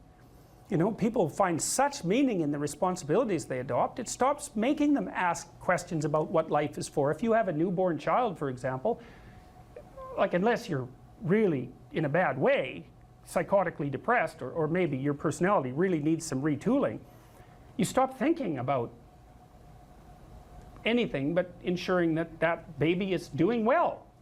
And if someone comes along and asks you an existential question about your commitment to that, the right response is, why are you asking me such stupid questions when this is manifesting itself right in front of your eyes? Like, how blind can you be? That isn't a time for questions about the meaning of life. The answer is right in front of you.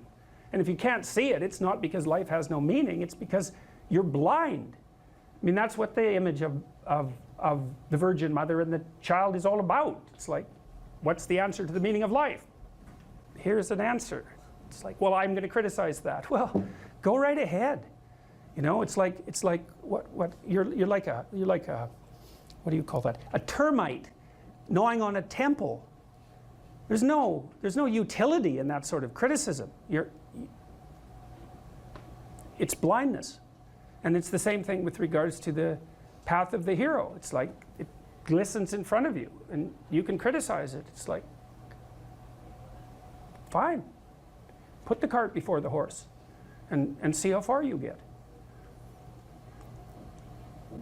So I thought, to bring full closure to the class, I was trying to solve this terrible puzzle that confronted me and many other people about how it was that human beings got themselves in such a tangle about what they believed.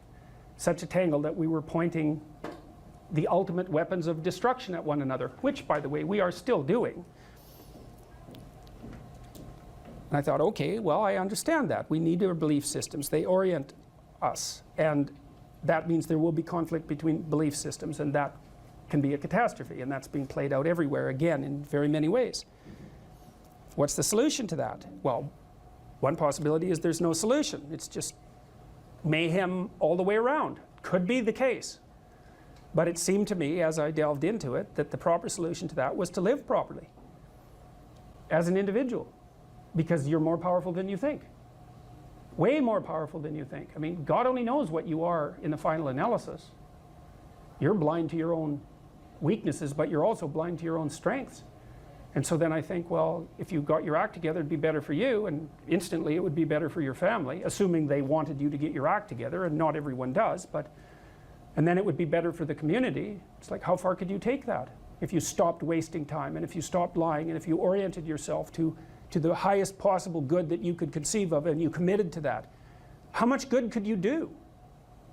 Well, I would say, why don't you find out? So that's what I think you should do. You should find out. You don't have anything better to do. And there's nothing in it, as far as I've been able to tell, there's nothing in it but good. So maybe you could sort yourself out so that you wanted nothing but the good. And then maybe you could help make that manifest in the world. And maybe we wouldn't have all these terrible problems then. At least we'd have fewer of them, and that would be a start. So it's the answer to the problem of humanity is the integrity of the individual. That's the answer. So, and states that are predicated on that realization are healthy. So, and states that aren't are doomed to stagnation and catastrophic collapse. And personalities that are predicated on self-tyranny and the tyranny of others are doomed to collapse. So, and then you think, well, what's the barrier? And the barrier is, are you willing to accept the responsibility? And part of the answer to that is, reduce the damn responsibility until it's tolerable. You don't have to fix everything at once. You could just start by fixing the things that you could fix. Or you could even do it more. You could do it with even less self-sacrifice. You could start by fixing only the things that you want to fix. God, you can get a massive way that way. So do it. See what happens. That's what you should have been taught in university right from the beginning. It's like, Aim at the highest good. Tool yourself into something that can attain it. And go out there and manifest it in the world. And everything that comes your way will be a blessing. And so all you have to do is give up your resentment and your hatred. I know that's a hard thing to give up because you have plenty of reason for it. That's probably a good place to stop. So it was a pleasure. It's known from multiple dimensions simultaneously that the system that produces happiness, let's say in the founder's sense, produces that emotion in relationship to the observation of movement towards a valued goal. And so you can derive some conclusions from that. The first is that without a goal, there's no happiness by definition, because happiness marks movement towards a valued goal. The next is, well, the higher the goal, the more value there is in the observation of movement towards it. And so out of that, you might ask, well, then what's the highest goal? Because why don't we go for that? Well, then you could say, well, you should do your best for the best. You might say, well, that's just to make me hedonically happy. It's like, well, wait a second, you know, cocaine will work for that, because it actually even activates this system. But what about tomorrow and next week and next month? And so the problem with hedonism as a goal is, first of all, it vanishes when you're suffering. But even failing that, if you're serving yourself hedonically in the narrow sense, it's just about me and my pleasure. It's like, okay, which you? Today's you, tomorrow's you, next week's you, next month's you. What about next year, 5 years from now, 10 years from now? You're going to lead a hedonic and dissolute life, and what are you going to be, a burnt-out shell and a wreck, a dismal wreck in 10 years? Because that's what will happen. And so if you don't construe yourself as a community stretched out across time, then you're not even serving yourself. And if you do construe yourself as a community stretched across time, then serving other people and serving yourself turn out to be exactly the same thing.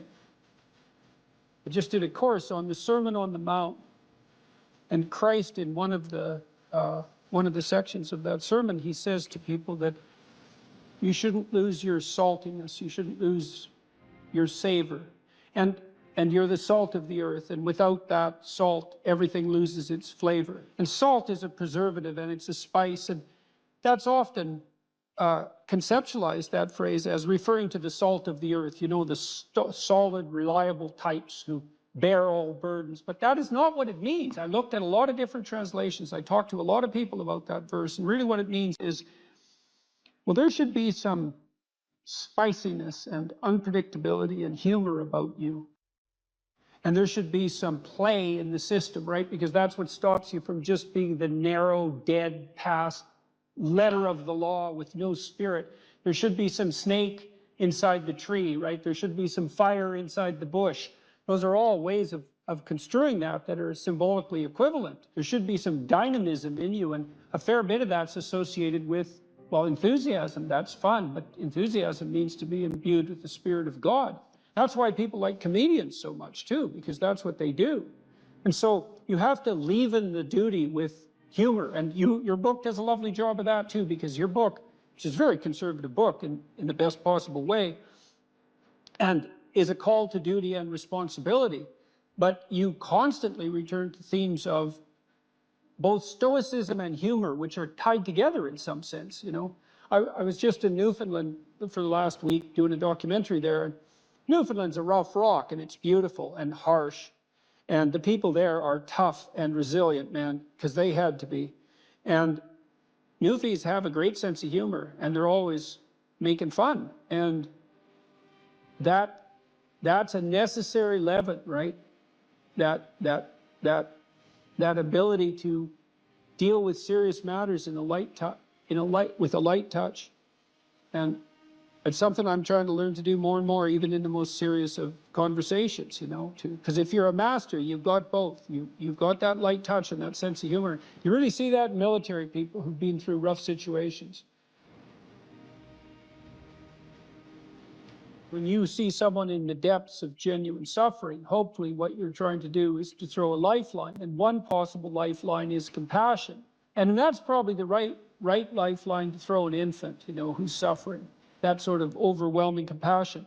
But for someone who is an adult or making progress towards being an adult, the lifeline that might be thrown is there's something within you that would let you be more than you are, and much more, and maybe enough more so that you could actually deal with this suffering so it didn't turn into hell and take everything along with it. And there isn't anything more optimistic than that. You say something here, which I think is extremely, I'm going to read something from your book here. It is true that character is to some extent innate. I would say what that does is that it provides each of us with a range of talents and a range of temptations. And so it's something like that. So it's the hand we're dealt, and there's certainly a genetic element to that. Our genetic makeup imbues in us certain proclivities. But it is as true that character is mostly a consequence of choices. Strangely enough, we all make them, and we should make them deliberately with the knowledge that these choices are part of our responsibility toward a purpose other than our own selfish aims. That responsibility is to your family, friends, community, and country. That's something that conservatives put forward as a pathway to virtue, you know, and what's so interesting about that, as far as I'm concerned, as an antidote to atomistic liberalism, let's say, that hyper-privileges the individual, is that it's definitely been my observation as a clinical psychologist that in the depths of misery, the capability that you have to be of service to other people, your family, your friends, your community, your country, that's actually a saving grace under such circumstances. You know, and that people really find a deep and abiding meaning in that service. So it's not just finger wagging and the pointing towards duty. It's like, no, you don't understand that if you're in desperate straits, if your life is falling apart, if you're nihilistic and miserable, and maybe you have your bloody reasons, because maybe you do, that's still the case that if you step outside yourself and you try to make the lives of other people better, that's the best possible thing that you can do for yourself.